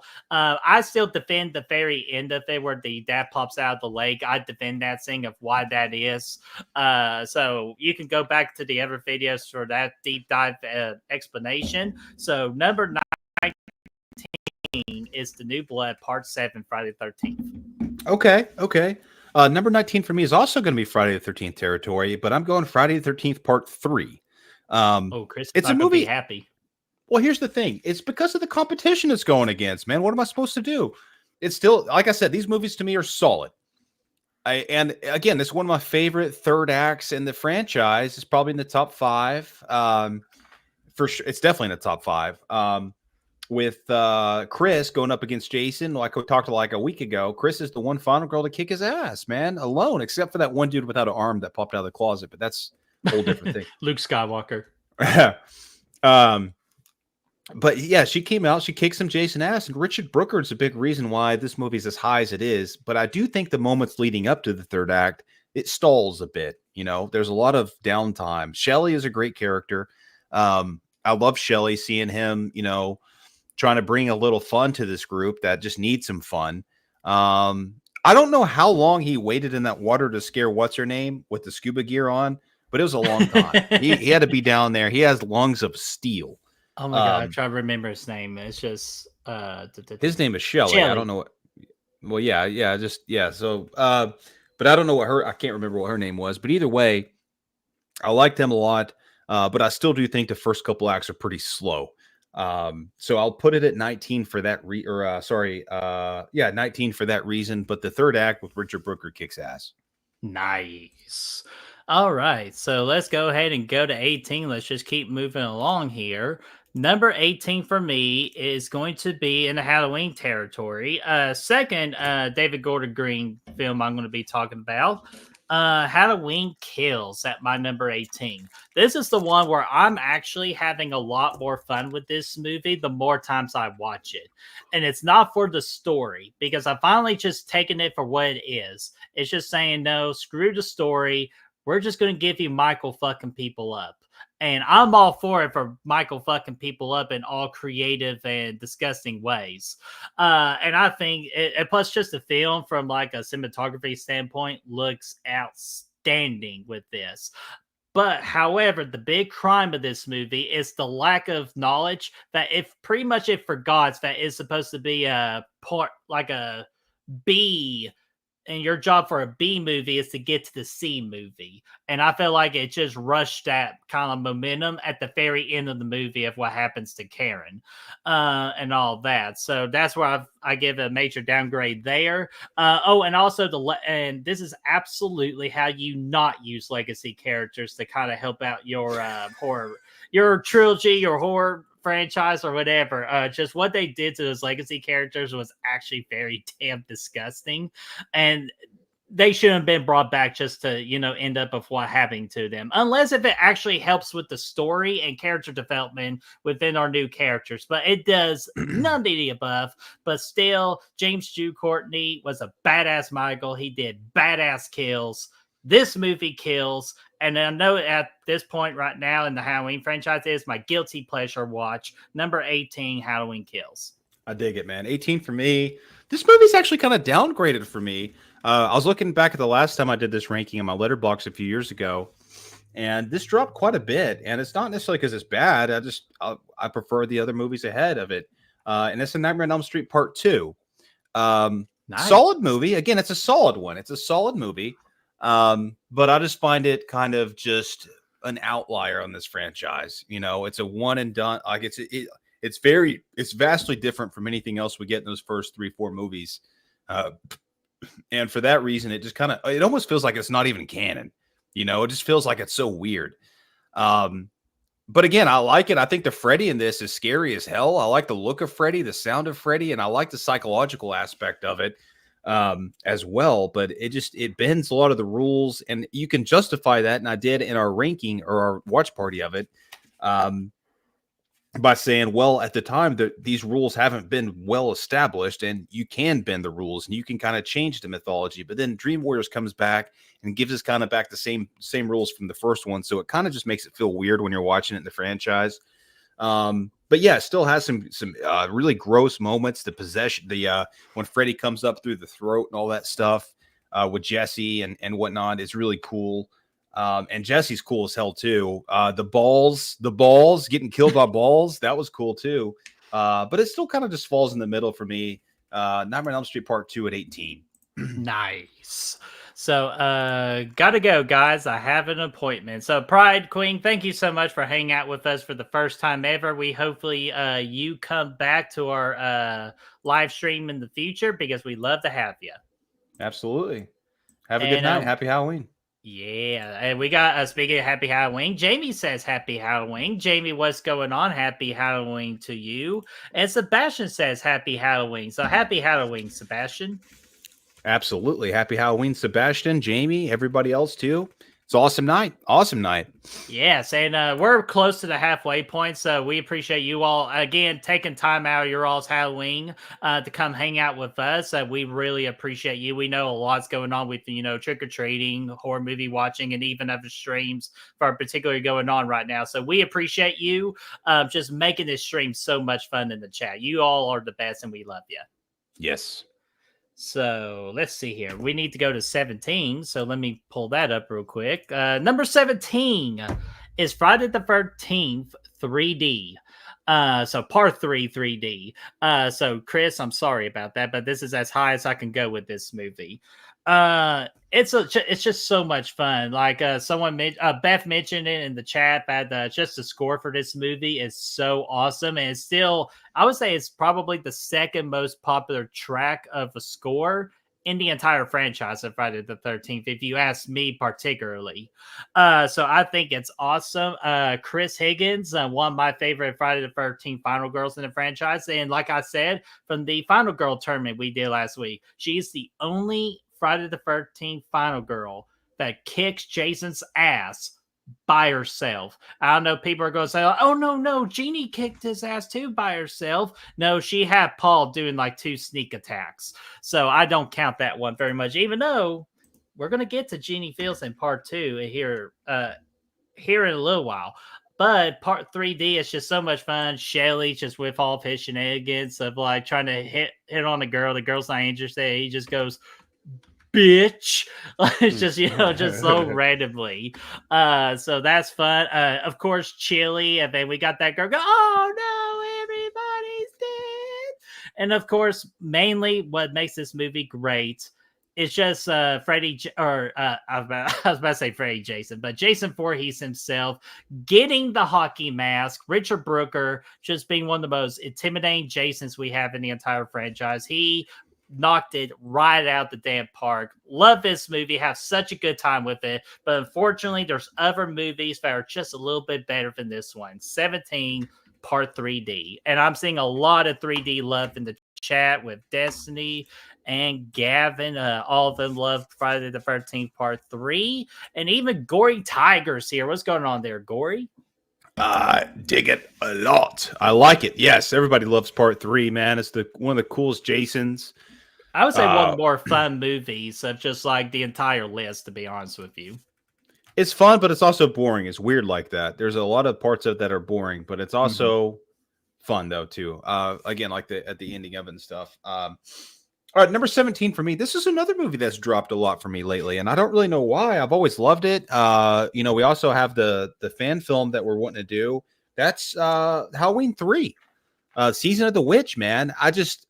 I find myself, and I know this is cliche to an extent, but I find myself just not skipping over this movie. I find myself skipping over this movie a lot more than any other movie in the franchise, just because, it's just a different flavor in the Halloween franchise. It's, there's no Michael and stuff, which I know that's easy, an easy criticism, but it still kicks ass. Dr. Chalice is one of the best franchises, one of the best characters of all time, and whatnot. You have a couple good kills here with that test sequence where the kid's head turns to worms and snakes and shit. That was really cool. And it really nails some good Halloween vibes in it, man. Some good music. The score is fantastic as well. Obviously, these are all easy things to say about the movie, but I just find myself not really watching it all that often. Maybe once every couple of years I'll throw it on, but it's not one that I if I'm franchising through if I'm marathoning the franchise, I usually skip over it, go from 2 to 4. So for that reason, I'll put it here at number 17. Yeah. Nice. To top half tier. So I'm happy about part 3 being in that top tier. Yeah, still solid as hell. Nice. Let's see here. Let's go to 16 here. And number 16, I've had a better appreciation of this movie, not only from the Dead Meat episode that we watched in order to create the skit, but also from the latest rewatch we did of it too. And that is Wes Craven's New Nightmare. Because this was kind of like the beginning of Wes Craven kind of, breaking I wouldn't say fully breaking the fourth wall, but being sneaky about breaking the fourth wall. And of course, meta. That's the word I was mainly thinking of. He was discovering this like potential horror world full of meta, and then Scream, of course, freaking executed to perfection. But it all started with Wes Craven's New Nightmare. I love the look of Freddy Krueger in this one. Scary Freddy again. Just awesome. And the kills in this movie were very creative. I love the whole story about having the cast of A Nightmare on Elm Street be themselves and slowly going back into their original characters from the original movie. And of course, Heather Langenkamp absolutely was awesome in this movie. And this was the movie, in my opinion, proved to me that the woman can act very good versus just, being a final girl. She could really act her ass off. So I was really impressed with that. This movie's a lot of fun. Of course, we get the repeat of the whole skin the cat like just badass singing. And of course, like the ending gets a little too much at the ending, but I still appreciate this movie. Like it a lot better than the past. Again, that's all because of all the knowledge I learned from the Dead Meat episode about Wes Craven's New Nightmare. So thank you, James, for that episode. So my number 16, Wes Craven's New Nightmare. Yeah, bull. I like it because that's actually my number 16 as well. Nice. Yeah, I love the. So this is actually like my ideal kind of Freddy movie. I just kind of wish they would have played a little bit more into the psychological aspect of it, of the Freddy taking over the real world kind of deal, and this Freddy character. Like I like playing around with the idea that is Freddy real or is he not real? That's the kind of thing that I like to see. Almost like I think if you've seen the Smile movies, kind of using Freddy as that like only the protagonist knows this person is real kind of deal. And everybody else kind of thinks you're losing your mind. I like that idea about it. You're losing sleep. You're not falling asleep because you're staying up all night because you're scared to go to sleep and everything. But this movie kind of plays into that a little bit. It kind of touches on what I really like about it. I just think there's a lot of the pacing's a little off. It slows down sometimes or whatnot, and that's why it's not a little higher. But in general, I like the movie a lot. I like the ideas it's going for, the meta-ness of it. That's really cool. So give me number 16, New Nightmare. Alrighty, and Melissa just joined us. The wild card. I'm just going to call you the wild card. So Melissa, wild card. What's going on there? Cannot wait. I'm going to just say cannot wait for Halloween film comes out. Craven just showed it looks good. Yeah, I absolutely agree with that, Melissa. Wild card. So thank you so much for hanging out with us. Hey, so Halloween 4 just ended. Which Halloween movie should I put on right now? Halloween Kills? I'm kind of feeling Halloween Kills. Do it. I talk that highly about it. You want to do it. You just want to see Michael kill some people. So go ahead and get Halloween Kills on while I talk about my number 15. The movie that you honestly disappointed me in. So I am going to correct the ship. So number 15, actually, it'd be a good idea if we officially make it 15. There we go. Number 15. Oh, and also before I get to 15, we're at the halfway point before we get to our top 10 of like just doing 5 more. But be sure to get your top 10s in the chat so we can display them on the screen before we deliver our top 10. So I am looking forward to seeing your all's top 10s. So my number 15 is Friday the 13th, the remake. And the main reason why it's extremely this high up is because, again, this opening act, absolute perfection in a Friday the 13th movie is that beginning part where we get Sackhead Jason, which is to me 100 million times more intimidating than the Sackhead that we get in part 2. Definitely more intimidating. Derek Mears was the perfectly built Jason to play that particular role of Jason for being the hunter type Jason. I'm a big fan of that. So that didn't bother me. A lot of great kills in this movie that just made me go, oh shit, great practical effect work right there. But I do agree, Brad, on one little thing is the characters were weak in this one, except for Trent, because I'm Team Trent as well, Brad. I think he just tries his best to do something unique and different in the franchise. So that's a great point. He is actually the guy who's a complete douchebag versus the girl being the douchebag. So again, just throwing something different. But also too, I feel like Jared Padalecki, he could have been better if he could have added one more particular co-star with him. Do you have any guesses who that can be? Yeah, Jensen Ackles. Damn right. So bring the Winchesters together to take down Jason Voorhees. That would have made that movie so much better. But however, though, this movie, I think it's a really strong remake. I love Derek Mears' Jason Voorhees. So fuck yeah. But it does get a little weak after that ultimate epic opening of the movie. It goes downhill a little bit because they pretty much did all their shit at the beginning, and in the end they did kind of have much to go with. So 15, the remake of Friday the 13th. Number 15 for me, and I'm a little sad to do this. It's Rob Zombie's Halloween, the first one. Now, this is a movie that I love. This is one that I find myself going back to quite frequently, a lot. Here's the thing about it, though. Here's what holds it back from being in the top 10. I love the first half of this movie. I think it's so original and unique within this franchise. It takes chances and tries to retell the story, which is what I think a remake should do, especially to something like a classic like Halloween that you're never going to beat. If you're not going to beat the original and you know that going in, do something different. Do something that is a literal retelling of the story from everything. You take the frame of it, but you twist it around and you give us something that, that honestly shouldn't even exist. And that's a really nasty opening with a really broken household. That is what causes Michael Myers. So I like it a lot for that. Once it turns into the remake portion of the movie, that's when I lose interest, because it's literally like it takes all the same scenes, but it's just not as good. And it goes on for a long time in the third act. Now, obviously, Tyler Mane as Michael here is fucking awesome, dude. Like, now I prefer the more regular version of Michael that we get in the original and all the other movies, but in a vacuum, I think he's fucking badass. He's intimidating. He's huge. And I love the mask here in this movie as well. It's really cool, weathered and all that stuff. So I dig it for that. I just kind of wish that it would have continued being something original in the second half, and that would have propelled it into the top 10 for me, I think. Joe Grizzly, bitch. He's the best. He's the best, man. So give it to me. Rob Zombie Halloween. Don't disturb my pieces. I'm dropping this load.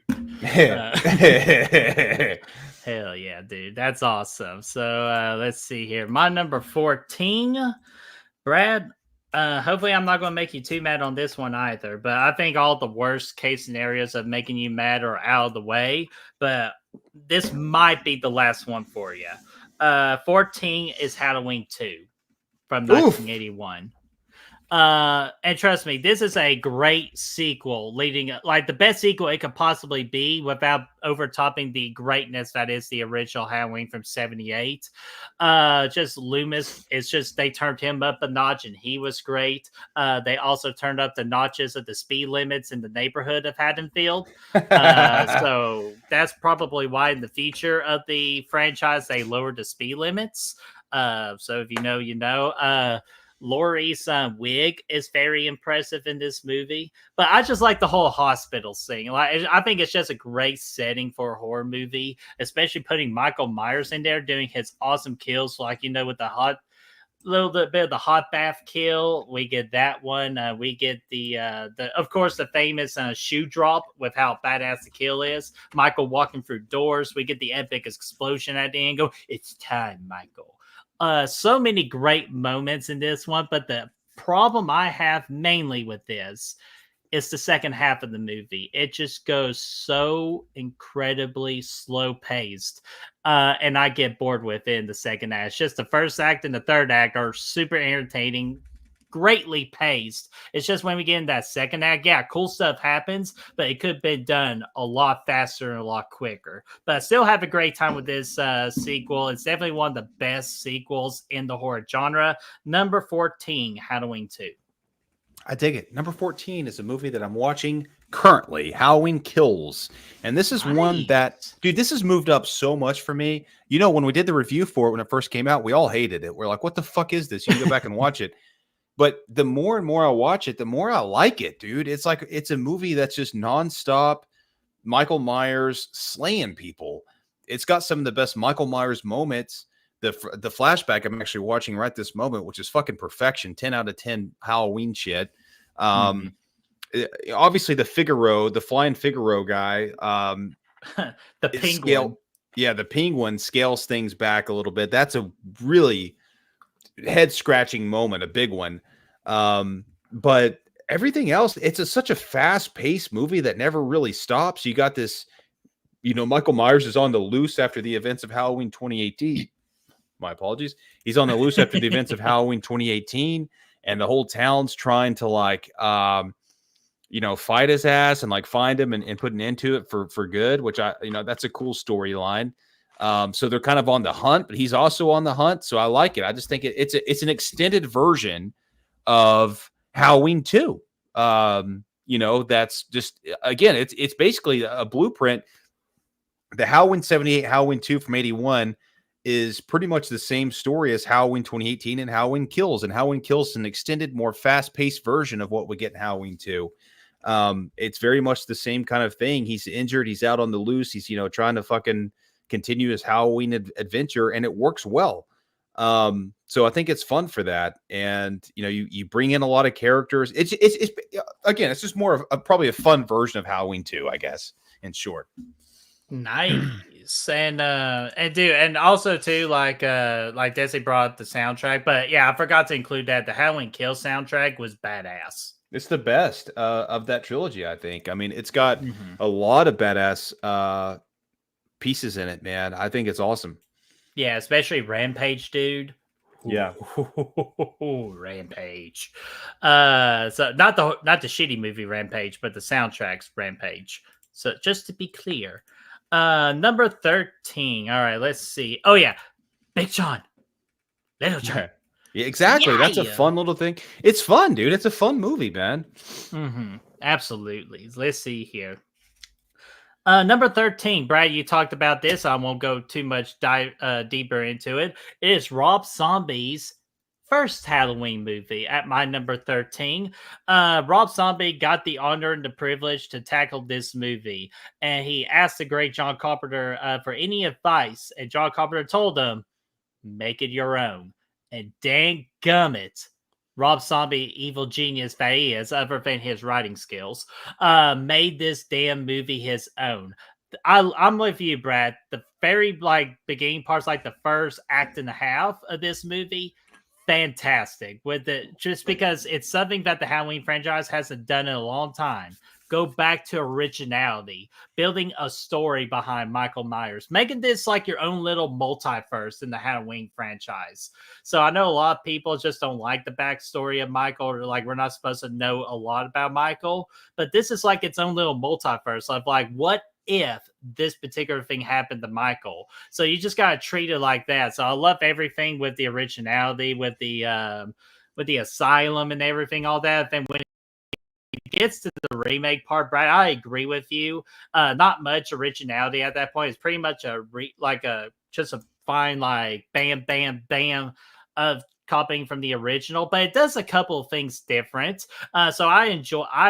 That's why I enjoy a little bit more than you do on that front. But of course, Tyler Mane, badass Michael Myers, love him. But the main thing with this movie, Scout Taylor Compton as Laurie Strode is my Laurie Strode. I love that woman to death. I think she did a phenomenal job in this movie. And for a movie I'll mention later on, she does an even better job with that movie. So Rob Zombie, Halloween, the remake, 13. I'm on 13 now, and I find this oddly fitting because I'm going with Friday the 13th, the original from 1980. Okay. I don't blame you.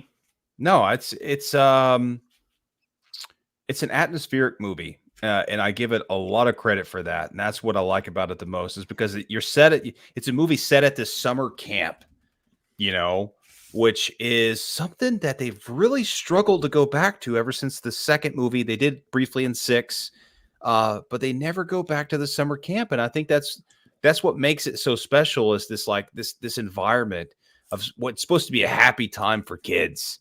Going to summer camp, getting a fucking hideout in cabins and camp in cabins and get your tents out there and stuff. But there's this killer on the loose, and he's out there slaying, or in this case, she's out there slaying fools. I like it for that. I like the POV angle we get here for a lot of the kills and whatnot. I think that just adds a little fun. It's basically taking the opening scene from Halloween and extending it to all the kills in the movie until you get to the end.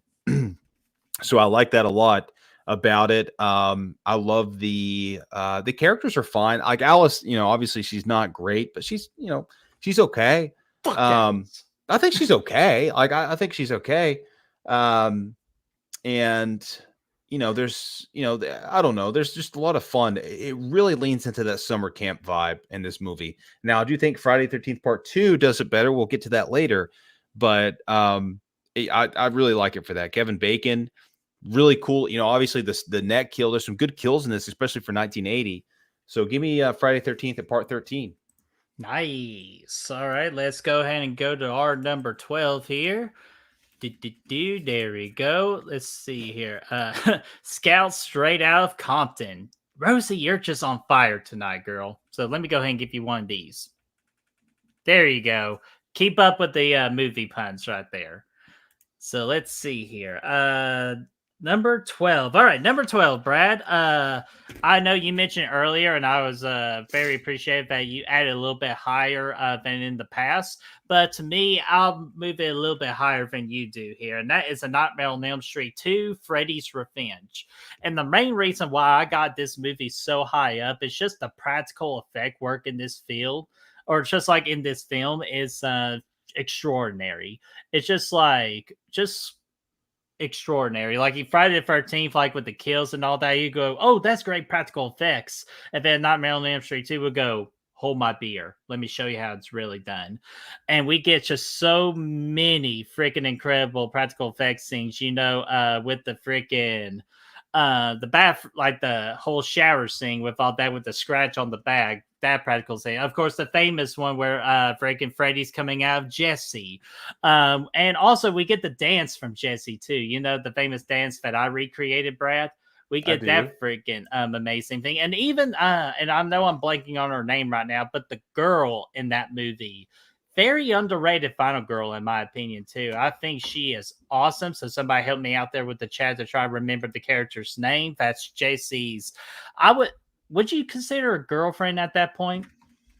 I mean, yeah. I mean, they were making out, I guess. I mean, they were friends, but they were friends can make out, but that doesn't mean they're boyfriend, girlfriend. I mean, yeah. I mean, officially, I guess not, but in a movie, yeah. I mean, I think it counts.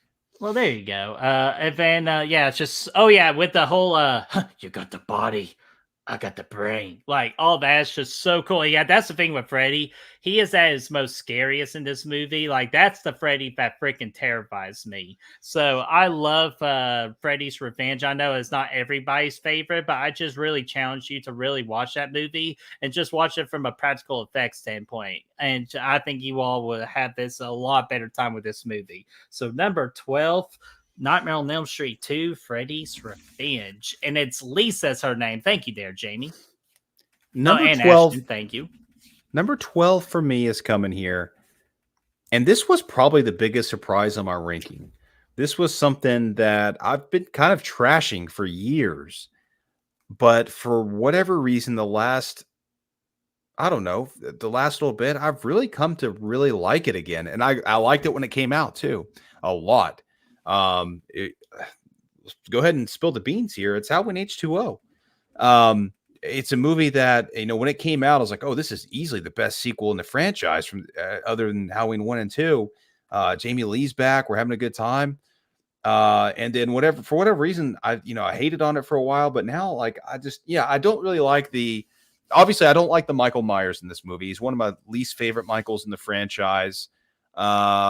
Just mostly because of the mask, and the eyeballs and the way he just doesn't, he kind of feels a little smaller. I don't know. There's a lot of things about that Michael that I don't like. CGI Myers. Yeah, CGI. And I don't like the score and I don't really like the setting, but the story kind of kicks ass. I like the Jamie Lee character here in Laurie. I like this version of her a lot. And the ending of the movie is a lot of fun too. So, and one thing that I really like about the movie too is that it's so short, dude. It's like an hour 20. It wastes no time getting from beginning to end, and I like that a lot. So that's really cool. I dig it. So it doesn't feel like Halloween at all. It feels way too polished. I mean, there's a lot of things I still can say badly about it, but I'm watching it. I'm usually always having a good time with it, and I don't mind it. And the ending is fucking awesome.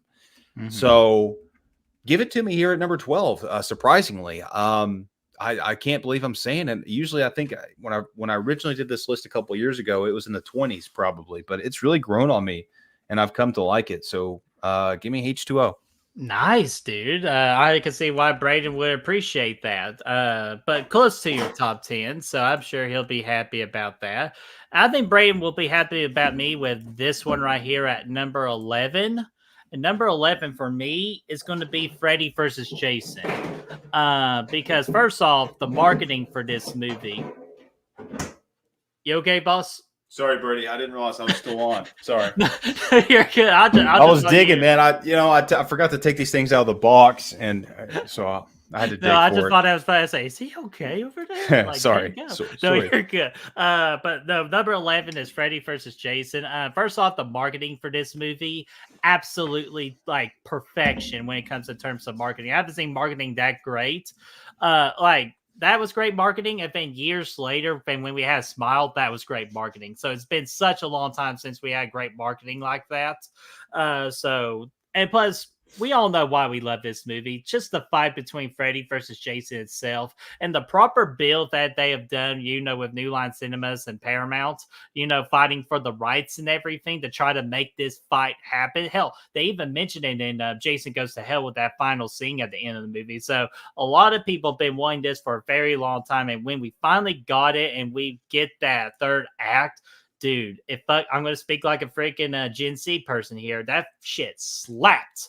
It was fucking badass. It's so much fun. And I know and plus we get a lot of cool kills in this movie. The bed kill, where pretty much Jason killed that guy. Not once, not twice. Well, actually, it was twice right there. But he killed him multiple times on that bed. That was a badass kill. The whole corn maze, where he's just killing all those kids freaking being set on fire. That was awesome. Yeah, the characters, trash. But if you could just look past it, like, this ain't about the characters, this ain't about a story. This is just about Freddy and Jason, two badass icons just fucking fighting and killing people. If you could just look through the eyes of that, this movie is such an amazing time. However, it's just, again, like you said earlier, it's like a versus like genre kind of movie. And I'm sorry, I can't do like a versus battle in my top 10. I just can't. But 11th is just the next best placement for it. So number 11, FVJ. I like it, dude. Oh, Freddy, Jason. Oh, here we go. Number 11 for me. I know a lot of people are probably going to disagree with this, but I'm going to go ahead and throw in Dream Warriors, Nightmare on Elm Street Part 3. I know it. But here's the thing, man. I just don't. Of these three franchises, Nightmare on Elm Street is my least favorite. And this movie, for one, it's one I came around to late. I watched all the other Friday the 13th movies before I watched this one in Part 2. So it was one of the last ones that I got into. And I think it's awesome. I mean, I think it's a good blend of Freddy's personalities. Like, he's still pretty scary, but he's also kind of corny. He's fun. There's some good kills. I like Patricia Arquette quite a bit. I just find the movie kind of, not boring per se, but I think it does drag at moments.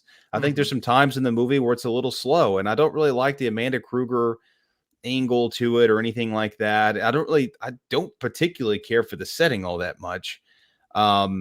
So it does drop a little bit. It's still, listen, we're getting to the top 10 almost. This movie still kicks ass. I like it a lot. But it's one of those that I just don't go to all that often. At the end of the day, compared to my top 10. Now you're going to see why I'm a little skewed in my top 10, and that's just my preference. But this movie, to me, it's number 11, man.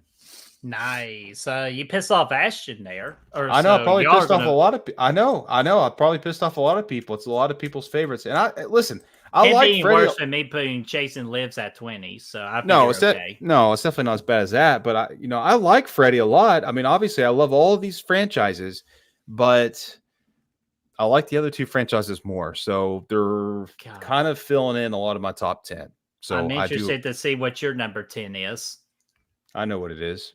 But before we know that, we are in the official top 10 now. So we're going to highlight your all's comments of your all's top 10. And if you stick around toward after we give our number one, I'll show you a little sneak peek announcement that I will be releasing tomorrow as a reward for hanging out with us for so long. Even though I do want to say, Gene said, where is Gene? Gene. Billy Right there. Jean. There he is. This was a lot of fun, Brad and Brett. You rock. Have a great night. Thank you so much, Gene, for hanging out with us. And hopefully you catch back the replay later with our top 10. Yes. So, all right. So let me get these star comments here. Zodiac C, this is your top 10. We will display that for a little bit.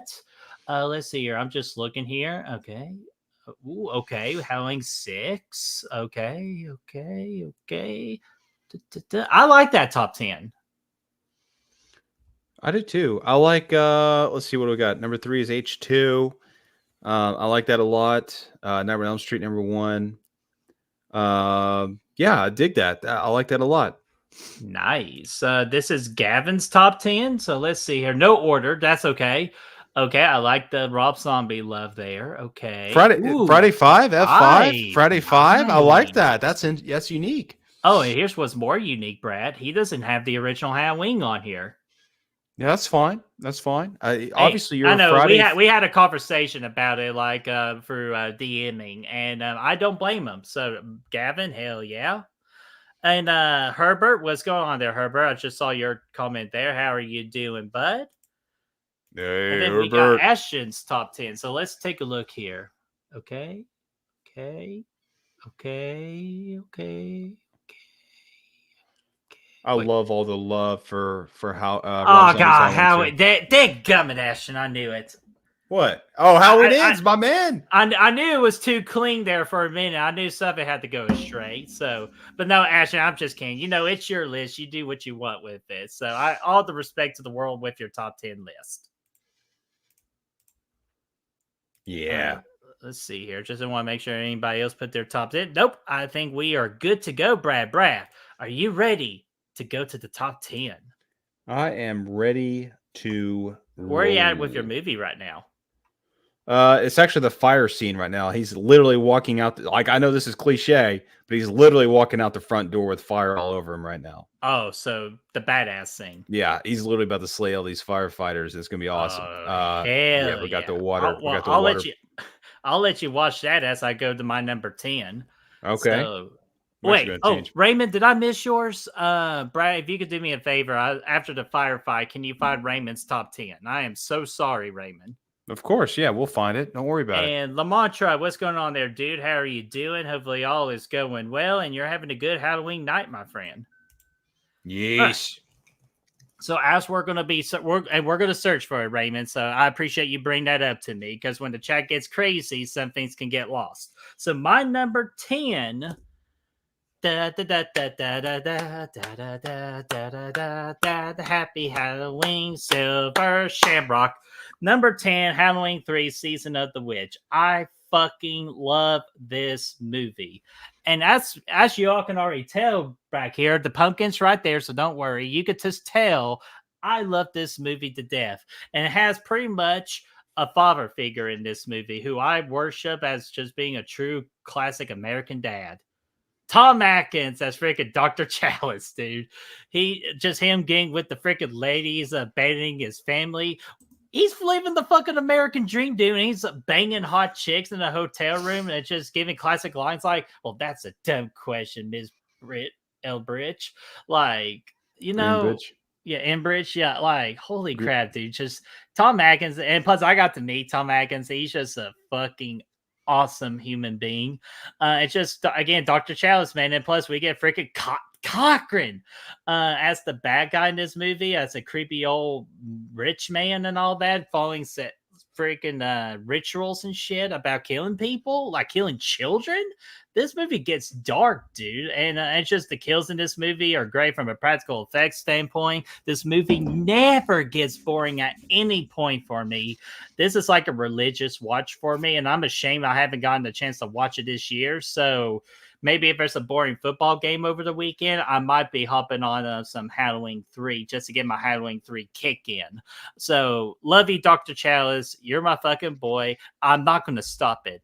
I'm not going to stop it. I'm not going to stop it. I'm not going to stop it. Stop it. Yeah, dude, Number I love 10. it, man. I love it. I'm really excited that you put that in your top 10. That's really cool. It has to go to the top 10, dude. It's just like, look at this. It's beautiful. And I'm glad we're making a fan film out of it, too. It's such an honor. We are. We're going to do it. We're going to make that. We have another film we got another film we're going to make first, though. It's going to be awesome. Okay. Anyway, Raymond Miller, I did get your top 10 right here. Nice. And you know what? Since we missed you, let's read it. Number 10, Jason Lives. I dig it. Although it should be higher. Number 9, I'm just kidding. Number 9, Halloween 4. I dig it. 8, Rob Zombie Halloween. 7, Freddy v. Jason. 6, New Blood. 5, New Blood at number 6. Nice. Okay. 5, Final Chapter. 4, Kills. I like it. And 3, Nightmare 84. 2, Dream Warriors. And 1, Halloween 78. Very solid. And Raymond, top 10. this is what I think about your top 10. Absolutely beautiful top 10 right there. I like it, man. Thanks for sharing. Brad, Sorry, before you go, your number 10, just for an interesting fact, real quick, with the rest of my top 10, I got 3 Friday the 13th movies, 2 Nightmare movies, and 5 Halloween movies. Yeah, this is okay. So you want to play that game? First off, probably here up 4 out of 5 stars at least. Actually, I'd probably go back to number 11 with Dream Warriors, all 4 out of 5 stars at least. Mm-hmm. I'm at a point now where I'm close to 4.5 territory, but I'll let you know when 4.5 territory is with me. And so I got 1, 2, 3, 4, 5, 6 Halloween movies in my top 10. 6? Shocker. You can see which franchise I like the most. And I know, everybody hates Halloween. No, I love it still. So, but there's 6 of those. There's going to be 3 Fridays, and there's 1 Nightmare on Elm Street. I already know which one that is. So. Yes. But I'm curious about your number 10, like leaving Dream Warriors out. What in the hell beat out Dream Warriors at 10? Halloween Ends. Number 10, Halloween Ends. I love the Fuck movie. you.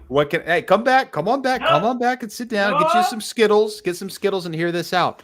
Oh, wait. Wait, you say Skittles?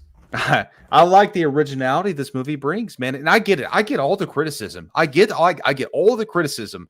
The movie, as part of a third act of a trilogy, makes 0 sense. It's not a good creative decision to do it. But when you watch it on its own in a vacuum, the movie is fucking awesome. And that's the way that I watch it. I remember watching this in theaters. So first off, I remember like I watched it on the Thursday when it came out.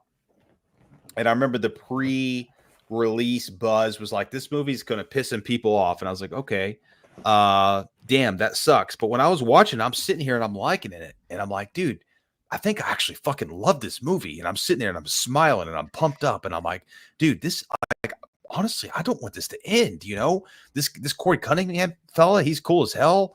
This is goofy. This is weird. But I fucking love it, dude. It's a complete 180 from Halloween Kills. Like it goes from Kills, which is the immediate follow up to 2018. And now we jump ahead 4 years and Michael Myers hasn't been heard from in 4 years. Where's he at? What's he doing? We knew he was in the sewers because we saw the trailer. But while I was watching the movie, I was like, dude, I think I actually love this movie. And it kept going and it kept getting weirder. And Corey Cunningham starts killing people. And I'm like, this is fucking cool. He shows up at that pool party with this scarecrow outfit on. And I was like, dude, this fucking guy. When Michael Myers showed up at that house with the pool party, and he pins that chick up on the fucking wall. That was the moment I was like, this movie is fucking rocking. I love this thing. The score is the most subtle of the 3 movies in this trilogy, but it's also kind of like the most effective when you're actually watching the movie. It almost adds more to the movie. Yes, when you're listening to the tracks on Spotify or whatever, Kills is the best. But when you're watching the movie, I think Halloween Ends is subtle enough, yet it adds a lot. I love it. The junkyard scene when they go out there and Corey Cunningham's out there just fucking slaying fools. And we get this epic piece of music by John Carpenter. It's so atmospheric and so cool. Dude, I love it, man. I do. So give me Corey Cunningham. Yes. Okay. So we rush in this little Michael V. Laurie thing at the end. Who gives a shit? The ride up to this point was fucking awesome. The fight itself was cool. It was fine. Story wise, does it make sense? No, but I don't give a damn. A lot of these stories don't make any senses, but I like it. I dig it a lot. So it was cool as hell. Give me Halloween Ends at number 10, top 10. Very disappointing you saying that you didn't give a shit about the Lori. Very disappointing. Look, I get it. It makes me just want to rip my breasts out and set them free. Like, I'm making you a pumpkin pie. It's a Halloween tradition. So here's the thing. Yes, 100%. I completely agree that it doesn't make sense. And it's very off-putting in a franchise or a trilogy. Years.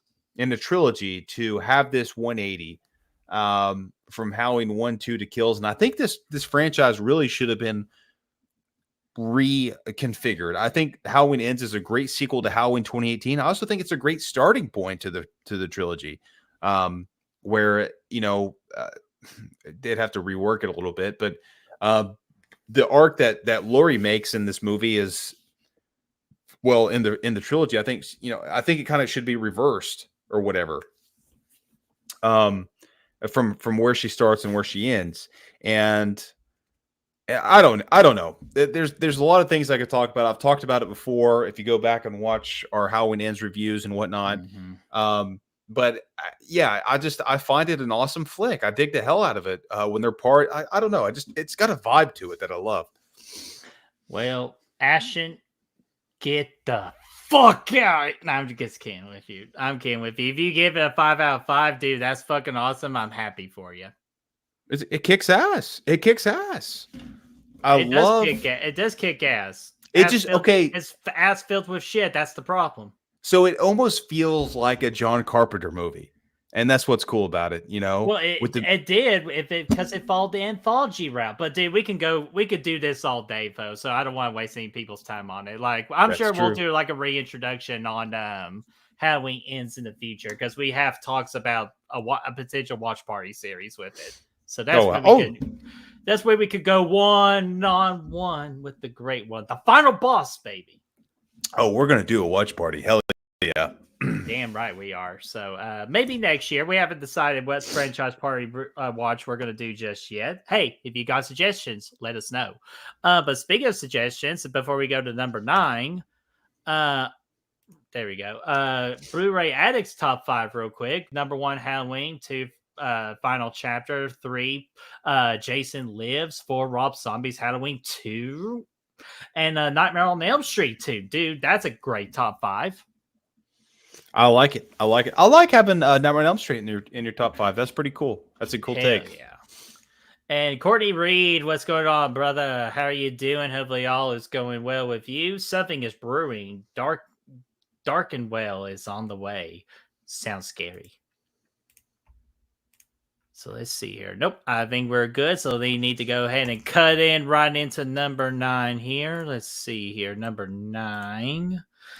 Okay, perfect. Number 9, Brad, the original Friday the 13th. Because I respect this movie so much, because it just, again, it began the stepping stones of what this franchise was going to be later on. And I always love a good origin story. And yes, Jason's not in this movie, but I didn't need Jason to be in this movie. Because technically he's in the movie. Well, I know, but like just partially, just that one little scene that I copied from Carrie. But the main star of this movie, Brad, is freaking Mrs. Voorhees. Alice? Oh, no, fuck Alice. If you know, you know. But Mrs. Voorhees, absolutely, in my opinion, this might be a little controversial take, is the best character in the entire franchise. And we only got her for a 3rd act, which saddens me, because this is where I kind of hope in the future, if we ever get the damn series of Camp Crystal Lake, this is what I want them to go back and tackle, is the roots of Pamela Voorhees. And Brian, I know you mentioned it plenty of times. You want the exact same thing as I do on that front, with a more base, more beginning part level of Pamela Voorhees' character, and why she has that obsession with Jason, and just why she really just went loony after everything that happened. But this movie was just great setting for a movie. Practical effects, Tom Savini, the GOAT of practical effects, this is where he really got his like name out there and fame, is with this movie right here. The freaking arrow in the throat with the tube story. Just all the twists and turns. We thought one girl was going to be the final girl and she wasn't. So I just love this movie to death. And yes, again, I hate Alice just because of the fact she can't put on a coffee lid very tight, or she puts it on crooked. She doesn't want to play strip Monopoly and do her part in strip Monopoly. And most importantly, she took a damn nap when shit went crazy, and you don't take naps when shit goes crazy. So, and plus it was a lucky swing by Alice too at the end of the movie. But just from a story perspective, the kills, the settings, and the character of Mrs. Voorhees, I love it all so much. It deserves top 10. Number 9, Friday the 13th, the OG. Yes. Okay. I love to see the respect for the classic Friday the 13th movie. Number 9 for me. This is how close this is with Halloween Ends. Give me Halloween 2018 here. I think this is again. I still think I kind of think that it's still kind of been cool to kind of hate on this movie recently, and I remember when it came out, everybody was fucking loving it, and I still do. I think it's awesome. It was a very safe way to bring back the franchise.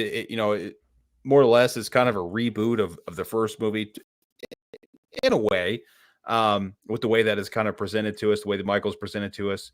But it works really well with that. I think it brings it back successfully. I think it's a great blueprint for how to make a good Halloween movie. Halloween or Michael Myers, he breaks out of the custody there, and he starts just stalking people. It's easy peasy. But I think it had a lot of good atmospheric moments. The bus crash is one of the coolest scenes in the trilogy for sure, probably within the franchise. Whenever the dude and his dad show up and that dude's neck's all fucked up and all that stuff, that was really cool. You got fog rolling in, all that stuff. You got some brutal kills. James Jude Courtney is fucking slaying it. My favorite kill in this movie is probably the bathroom kill when he kills Aaron. Is it Aaron? I think it's Aaron. And I think her name's Aaron. Yeah, and the other dude. Well, no, the dude's name is Aaron. The dude's Aaron. The other girl. Okay. He's not even wearing the mask in this scene, but it's so intense and so like just jarring and whatnot that it's intimidating, and I love it. I love it for that. But the music, this is John Carpenter coming back. I remember this being such a big deal. It's almost like The Force Awakens, but for horror fans when it came out. I remember seeing it multiple times in theaters. The anticipation for a year and a half before it came out was awesome. I thought Jamie Lee Curtis was great in the movie. So yeah, I mean, I think this movie kicks a lot of ass. The mask, top notch. We never thought we would see another kick-ass Halloween mask again, and they come back with this thing in Halloween 2018 that kicks so much ass, and James Jude just brought it. So give me 2018. Nice, dude. No, nice. Let's see here. We're at number 8 now. Let me see here, because Brad, I'm going to make this short and sweet because I can't tackle what you just talked about, because my number 8 is also Halloween 2018. And pretty much for all of what you just freaking said. So I'll tackle the things that you didn't quite like really get into. And the first one being the Allison character. I thought she was perfect for what the original idea was supposed to be. But thank you, Kills and Ends, for pretty much shitting the bed on one of the most more unique characters that we were going to get in the Halloween franchise. But in 2018, Allison was absolutely perfect. Just like from her Scream, that friggin' epic chasing in that street. Which, damn, if that's one thing I can enhance in that scene, it's just Michael in the background in the shadows, walking up to that score, going that and Allison just running and Michael following right behind her. Dude, awesome.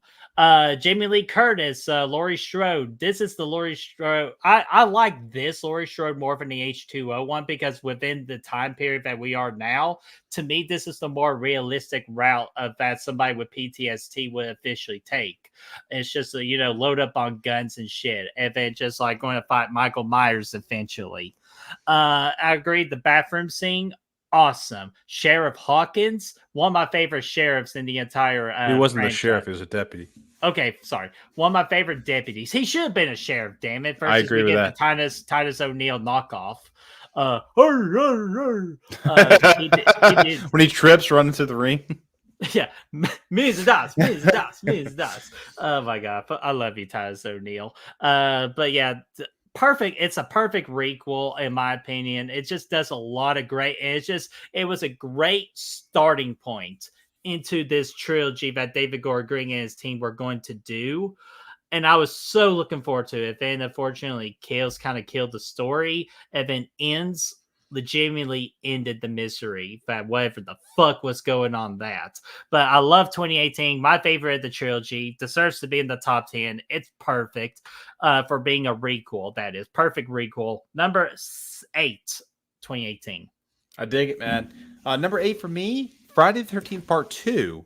This takes everything that I like about Friday the 13th, the original, and makes it better. I think we get a better camp atmosphere here. We get better characters, and we get Jason thrown into the mix. Yeah, he's got the sack head, but he's fast. So you trade in some of that power for some agility, and he's out there running after people. You can't see worth a damn very well, and I can attest to that, but he's still having he's much quicker here in this movie. And Jenny, the final girl here, fantastic. I just think, yeah, it's the ending is kind of cool, although I think it's a bit of a reach for how Jenny finally toppled over Jason there with the whole mind trick thing. But either way, it works out. It's fine. Again, what I love here, though, is that it expands upon what the first one did and makes it better. It's a better version of the camp. It's a better version of Crystal Lake. So, yeah, I think it's awesome. And, yeah, it's got some good kills with Mark in the wheelchair. One of the best kills in the franchise, man. I know it's Birdie's favorite. All-time favorite. Are you kidding me? Yeah, it's awesome.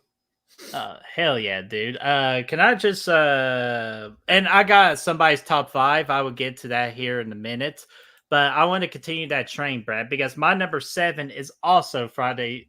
Well, not your number 7, but it's number 7 for me is Friday the 13th Part 2 as well. No way. It really is. Like I don't know why we're fucking doing this. It's just we kind of think similar. It's just you're just kind of like one step ahead of me. But my number 7, Friday the 13th Part 2. I'm not going to take too much long with this because we all love the sack on this channel of Good Real Hunting. We love the sack. It's a great look. We get some great kills in this movie. Of course, Mark the wheelchair kill, my all-time favorite kill, not just in the Friday the 13th franchise, but in horror movie history, because that was the moment it proved to me the bad guy, the villain in horror doesn't give a fuck if you're disabled or in a wheelchair. He's going to get your ass if you're not watching yourself. And also Brown Panty controversy in that movie too. That's always a fun discussion to talk about with Brown Panty girl right there. A good kill with her too. Yeah. But there's so many good kills in this one. Jeannie ain't played by Amy Steele. Lovable character. Badass final girl using her child psychology to trick Jason at the end it made sense. That tied into the story. I thought that was great. I understand where people have their problems with it, but she still kicked all the ass, even though in defense, Jason was only like fighting her with one eye hole because the freaking Jonah Hill's character from the Django didn't rip the other eye hole and all that. So there's the explanation of why he only had one eye hole in that situation. But Part 2, it did everything 2 times more than the original, and I love it for that. It's a great sequel, one of the best sequels of all time for Friday the 13th, and within the horror genre. Number 7, Part 2 for Friday the 13th. I did. Number 7 for me, man. I really wanted this to be higher, but I just don't think I can do it because I love these other movies. It's going to be Rob Zombie's Halloween 2. And it's obviously one of my favorite movies in the Halloween franchise in the top 4. And I know that might be a little controversial, but I've seen a lot of love for this movie in the chat tonight. I know we haven't really displayed it, but I've seen your comments and I see that a lot of people love the movie. And again, kind of more on the same point of what I said about Rob Zombie's Halloween 1 is that it it has balls and it goes for it. And it gives us something that we never really should have seen. It honestly, if you really think about the franchise, this movie shouldn't even exist, and it does, and it's so different that I love it for that. And it's Rob Zombie taking what I love about the first Rob Zombie Halloween, that first, half of it, and expanding upon it, and making it feel so different, making it feel, like you said, Brett, like an alternate, like a multiverse, like a literally an alternate timeline for Michael Myers. And for me, I think that's fucking awesome. I wish we had more multiple timelines in these franchises instead of. I think it's about time we did. Yeah, for sure, dude. I think we could see a different version of Jason, a different version of Freddy, for sure. Maybe we could get Nice Michael. Yeah, we could. If we got Nice Pool, we're easily going to get. That's what I was going to say. If we had Nice Pool, I was literally about to say that. If we had Nice Pool, we could have Nice Michael with his he has long hair here, but he's still pretty mean. I could break the fourth wall too. Halloween 2. So I love that different take on the character, and I love the hobo Myers because it makes sense. This dude is literally homeless, like we see in Halloween Ends. He's living in sewers and shit. He's out there. He's growing. He's not going to shave. When is Michael Myers ever going to shave? Like, honestly, he's not going to go and shave. That's why he's got the beard. That's why he's got the long hair. Maybe a job interview at McDonald's. He's coming in there like fucking Step Brothers with him and Jason getting job interviews. But the guy's not going to go to Great Clips and get a haircut either. His hair's getting long. You just think about it, and it's realistic. He's living off the land. He's out there just wandering. He's a drifter. And I think the homeless angle really makes sense. There's a deleted scene in Halloween 2, and it's kind of funny when you watch it. It's him like stealing fucking eating garbage out of some lady's trash can. And it's like, okay, that's kind of goofy, but it makes sense. Like the guy's got to eat. So he's not going to fucking Denny's, like he's not doing that. It's an American institution, but he's not going there. That's not what he does. So, yeah, it all makes sense to me. I love the PTSD angle we get with Laurie here. Honestly, this might be the best it was ever explored because it completely fucked up her life from the first movie. She's a really kind of like preppy girl in the first movie, smart, but still obviously like, she's doing well in life. But the events of that movie, she got fucked up in the first movie, and we can see what that did to her life in the second one. It makes a lot of sense. She's fucked up in the head. She's breaking her friendships, her relationship with Annie. It makes sense. That's what happens when you experience this kind of trauma that she dealt with, and I think he tackled that very well. And I just love, obviously the opening of the movie is dope as hell. The dream sequence at the hospital, it basically wraps in all the cool stuff about the original Halloween 2 within 20 minutes, which was awesome. And yeah, I think it's a great movie. I know people are off put by it because it's such a contrast, but it's awesome. Dude, you make my heart so happy, dude. But you said that was a controversy pick for you. I mean, yeah. I think in general, because it's got like a 12 on Rotten Tomatoes, but I know our people here in the chat love the movie, so I love to see it. Well, hold your horses in a couple of minutes. I already know it's going to be like your number 2 or something. Let's see here. Let's go. We're at number 6, right? Yes. All right.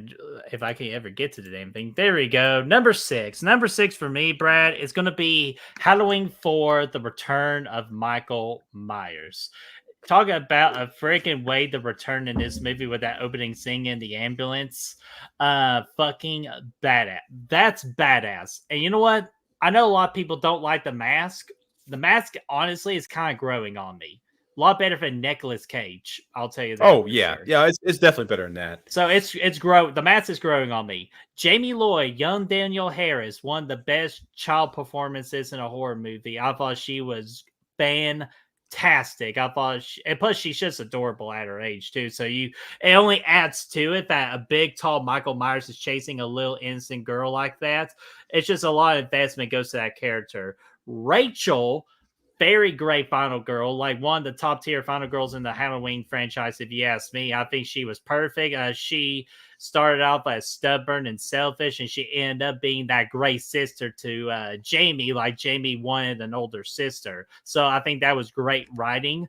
Dr. Loomis, at an all-time greatness here, especially with his little car ride with the Reverend, talking about Clear River. Fucking phenomenal. And of course, my favorite part of the whole damn movie is the freaking redneck police force, dude. Everybody should have a redneck police force. You can't be killing innocent people like that. Like, we got Michael. Oh no, I think we got Jim. What do you mean you got Jim?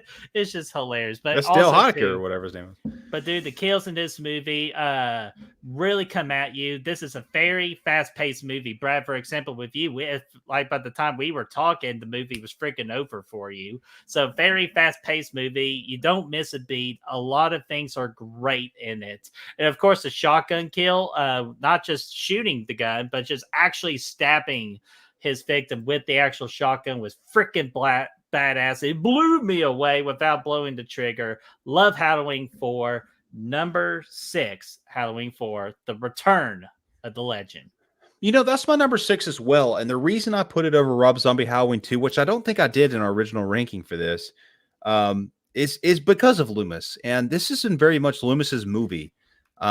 This is he's almost the protagonist in this movie. I know Jamie Lloyd and Rachel or like the final girls of the movie, and that's what a lot of the people are drawn to. But Loomis is the one that you see from beginning to end, chasing down Michael, you know, and like Blu-ray said right here, he has some of the best monologues in this movie for sure. The sheriff's office, where it's like, in this town, like Frank Riker's really good at doing that scene.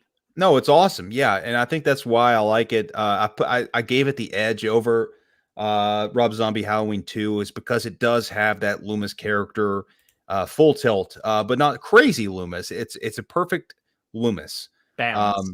Yeah, and you know the masks. It's kind of grown on me actually. I don't like it, but it's I want to buy one.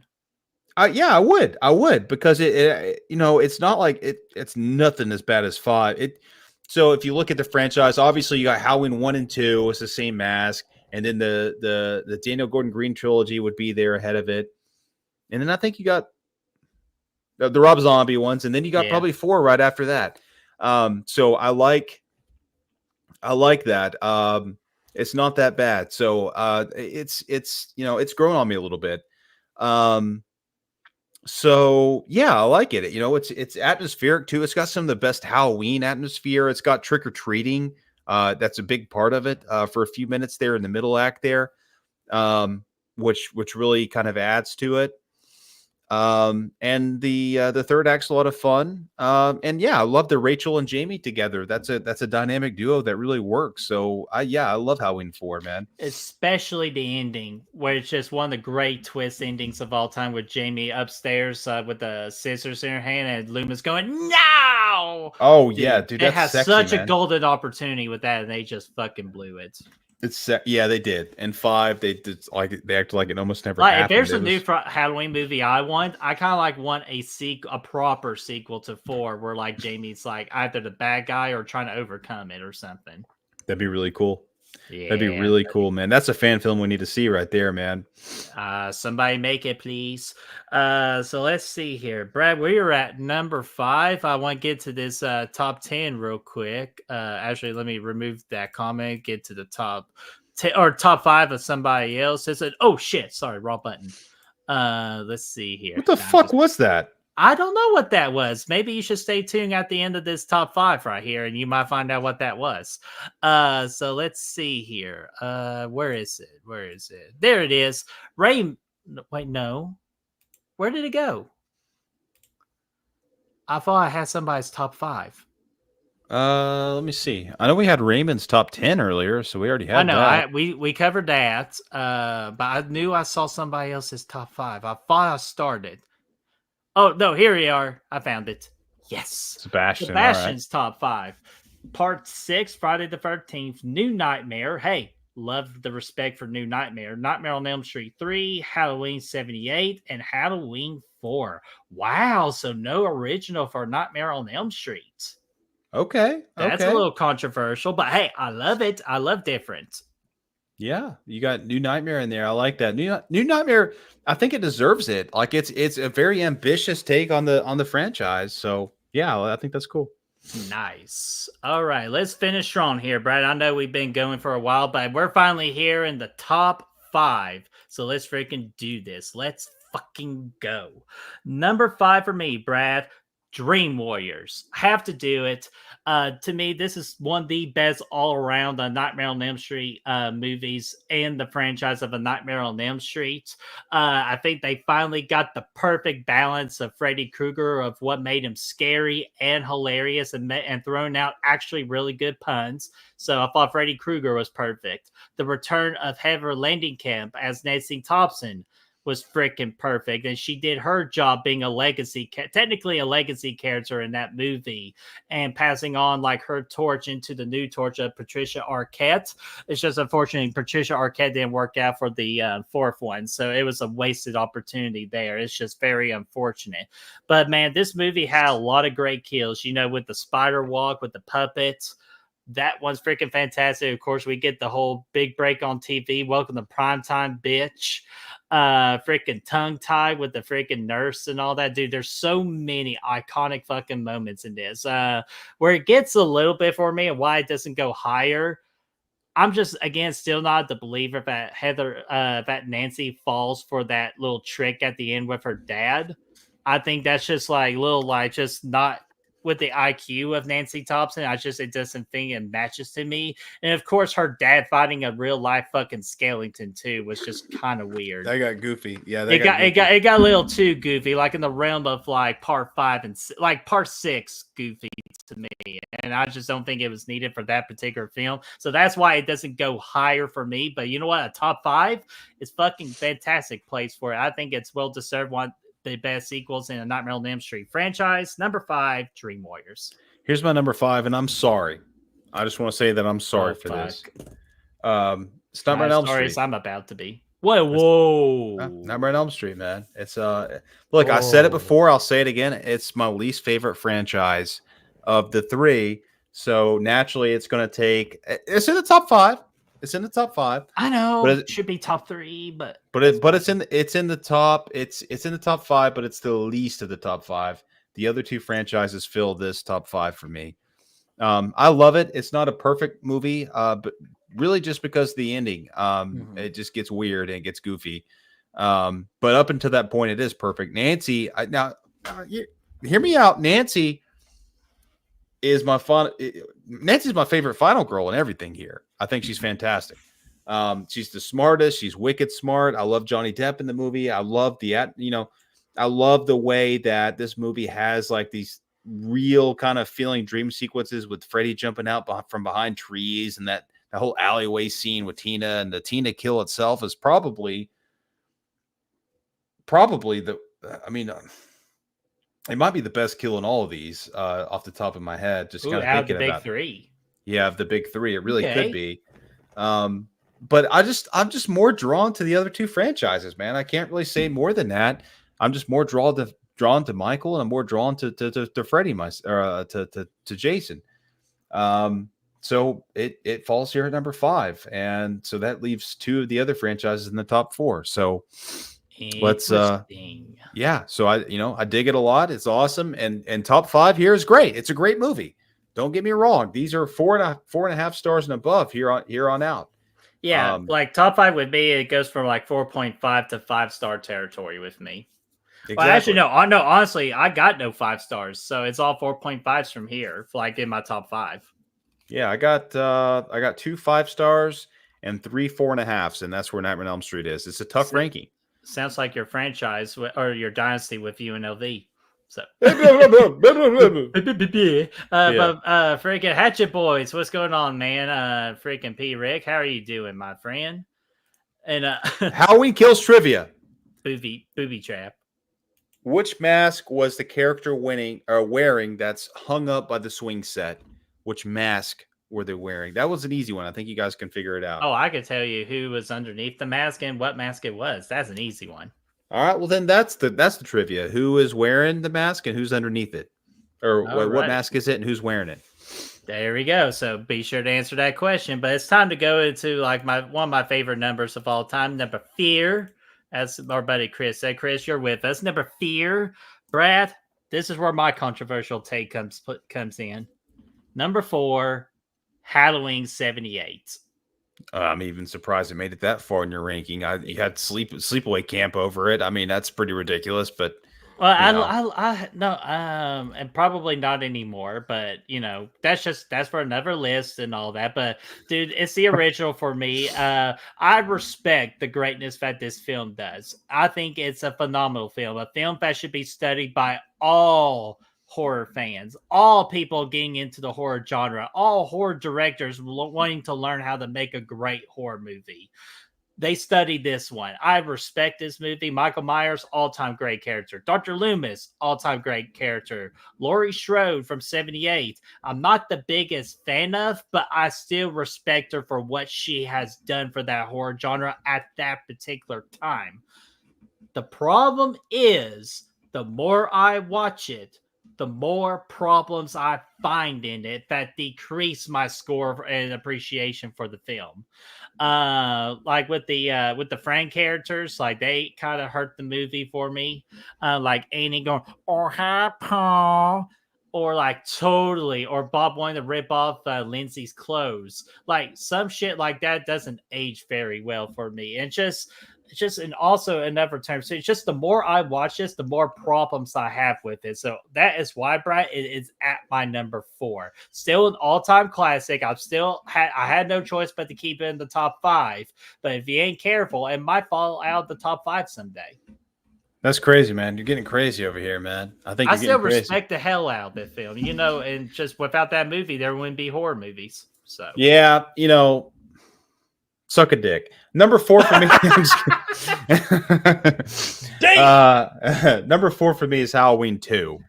Now I know, objectively speaking, yes, it's not as good as Nightmare on Elm Street, and it's probably not as good as a lot of the movies in my top 10. But this one I have a lot of nostalgia for this movie. I think it's, and what really adds to it is my love for Halloween 78, and how much this is just a continuation of that. It's the same night. It feels like the same night. There's really nothing about it that stands out that makes it feel any different than the original movie. It's just more of it, which makes me feel awesome about it. Dick Warlock is obviously a little bit different than Nick Castle in his approach, but it works. The mask still works. Laurie Strode is still there. And I think the third act in this is one of my favorite like the final chase with Laurie and Michael is one of my favorites in the franchise, because it's, running through the hospital. You get the elevator scene when she's like trying to click up on the elevator button and Michael's approaching her really slowly. It's intense. Dr. Loomis shows up to save the day again, but it's like, and then that whole scene in that last little room they're in is awesome. Everything there, it kicks ass. Yes, I do agree. The second act of it is quite slow, but the first like 15 minutes of this is fucking like peak Michael Myers. Dude, and the score too. Once you don't know what death is. That's what I was. Yeah, 100%. That's what I was about to get to. That score, that synth score, I almost prefer it to the first score. Like, it's that good. It's different. It's unique. I love the hell out of it. I love the score throughout. The hot tub kill is sexy. And plus we get our boy, Bud, with his pizza and his love for Amazing Grace and all that stuff like that. I think he's great. Fun little character. Grace, come sit on my face. Don't make me cry. I need your pie. He's great. I love the Halloween vibes this movie gives us. It kind of takes the Halloween night. I think it almost expands upon it. And from the first movie, it almost makes it feel like a little bit more of a real Halloween night. You got kids out there trick-or-treating. You got Ben Tramer getting plowed by the cop who's, I don't know where he's speeding to so fast, but he fucking plows him in the street. And you got the kid coming into the hospital with the razor in his teeth and all that. That's just like, it's cool. It's unique. I like it a lot for that. I think it could have benefited for some more Lee Brackett in it. I think, if he was in the movie a little bit more, it would have been a little bit better. But yeah, I think it's awesome. You get a little bit more Loomis in this movie too. It has some really good, like, post shit show vibes to it. Like all the events of the movie, like in the first 30 minutes or so, you get all these cops, like the sirens are going, they're going to Michael's house, they're going to the school and all this other stuff, just kind of on the trail of Michael, but Michael's always a couple steps ahead of him. I love it. I dig it a lot. So give me Halloween 2 at number 4. Well, Ashton, I'll let you know about Ben Trimmer too. He is one Kentucky Fried Chicken motherfucker. He is, man. He is. He got smoked out and he said, "Hey, let's get a dentist in here." Fucking great. I love it, dude. Raymond says, you guys are bold by putting the OG Nightmare and Halloween in your top 3. Respect. Hey, stay tuned. Yeah, stay tuned. It's not over yet. Combined, we'll have them in there. Yeah, combined we will. So it's not over yet. Hey, Brad, it ain't over till it's over. So, all right.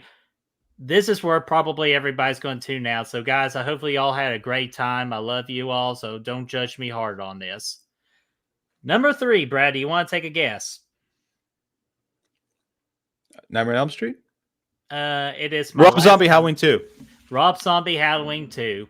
I don't care anymore. I fucking did it. I don't care. Rob Zombie's Halloween 2, in my opinion, is better than the original Halloween. I get it. If I have to be really realistic here, Halloween's like the go horror movie of all time. But this is just Rob Zombie's Halloween 2. Rob Zombie, he didn't want to do the fucking movie. Let's just be honest. He didn't want to do the fucking movie. He saw the results after what happened with his remake, and he's just like, no, I don't want to deal with this shit anymore. And then they're like, we will let you do whatever you want. You do say. Bam. Rob Zombie goes again and does something that this franchise has failed to do in so many years. Being original. This was the first original Halloween movie since honestly Halloween 3 at this point. Because it just takes a completely different turn, a different story. And Brad, you alluded to it. That Laurie Strode, Scout's Taylor Compton, to me, best performance in her entire career. I'm not sure why she hasn't gotten bigger roles in like Hollywood after that role, because acting out someone with like PTSD, extremely hard to do, but she fucking nailed it. And that's that direction of the character within this different kind of Halloween movie and this multiverse. Perfect call. And this is also the movie to me that proves to me that Rob Zombie actually could write a damn good story if we could just get somebody else to come in and just switch up the kind of like the wording of it, so we don't have this mean fucks and all that is in it. That would be the only thing. But this one proves to me that Rob Zombie can actually write a damn good script, like in my opinion, because this was such a good original story. It's just the kills were freaking brutal. Tyler Mane, to me, this is the most brutal Michael Myers in the history of Michael Myers, in my opinion. Just tall, intimidating, kills, brutal. Yes, Blu-ray. And he's deaf. One of the most emotional scenes in horror movie history. This was even the damn movie, Brad, that even showed me that Brad Dourif can act without having to rely on Chucky. He was fucking awesome in this movie. Freaking Malcolm McDowell. We haven't really mentioned his name a whole lot when talking about Rob Zombie's Halloween. I thought he was freaking better in this, and I'm not the biggest fan of like the character, but after a couple of rewatches, I totally get why he's doing it. So I am more accepting of the Dr. Loomis of this particular role, being a selfish asshole and making money and then learning the error of his ways. This movie is fantastic, and more than anything in the world I want from this movie now, I need a 4K release, because the cinematography in this movie is just mind-blowing, especially the scene where Michael's tipping the car with Laurie in it. One of my all-time favorite cinematography shots in a horror movie, maybe possibly of all time too. I just think it was so excellently done. I love this movie to death. I don't care. It's my number 1 to me, damn it. Number 3. I didn't say this earlier when I was talking about it, but the grainy feel to it just fucking rocks too. The 35 so millimeter, grainy, but it fits. Yeah, it's so good. I love the way Michael walking in the rain at the hospital to beat in that little shack. Great cinematography. It's awesome, man. I love everything about it. It's a 4.5 out of 5 for me as well. Damn right. It's like a 4.75 if I had to cut down to the real meats and potatoes of it. Yeah, it's great. And you get those scenes too with, I mean, you get some actual brother sister kind of moments with Lori and Michael in the movie. So I think that's really cool too. Oh, and before somebody goes in the comic session, yes, I know about a lot of people not liking the damn white horse. I get it. But they perfectly gave you the definition, and what that definition, how they used it in the movie, absolutely fitted the definition they showed on screen. So y'all can't complain about the white horse. Yeah, it was worked in there. I don't think there's a problem with it, man. I don't know, man. I really don't get I the hate. prefer our white horse if you saw the skit, but That was a unicorn, but hey, same bit. unicorns are real to be, damn it. No, I agree, man. I think it's fucking awesome, man. It has that real gritty, grainy feel to it that's lacking from most of these movies and all of these franchises. So like it dares to go where the franchise wouldn't dare to go, and Rob Zombie is the only guy to bring that side of Michael out of him. no, I dig the hell out of it. Now I do want to point out Ashton's comment here. Cough, cough. Halloween Ends was original too. Cough, cough. Yes, Corey it was. Cunningham was, but not the entire film. Which is why it was top 10 for me, because Corey Cunningham was 85% of that movie. So give it to me. I love it. But yes, number 3 for me is Friday the 13th, the final chapter. One of the dopest Friday the 13th movies, obviously. It's scary. It's intense. You got that scary Jason here slaying fools. You get the Corey Feldman character here. Rob, whatever. Either way, he was kind of cool. I liked him for that. But you know, I like the this is kind of the first time. No, take that back. Part 3 obviously stepped away from the camp feel as well, but this one still kind of had like that, you know, that almost cabin feel by the lake with Corey's house. You bring a kid into the mix for the first time in the franchise, which was kind of cool. Mm-hmm. And I just love Ted White's Jason, man. Like there's a lot of kills in this thing. This is where they really start to bring Jason into the character that we love. Obviously we get it in the third act and 3, but it took a while to get there. It's basically the full movie here. And the characters they bring in here they're fun as hell as well. We get Ted with the corkscrew and his buddy. You know, it's a good crew overall. They're entertaining. You get the banana kill. There's a lot but it still brings in like the original charm of the first, you know, couple movies with the score and stuff. It doesn't go away from that. So I like it for that as well. It darkens the tone a little bit. It's a dark movie. It's, you know, a lot of the,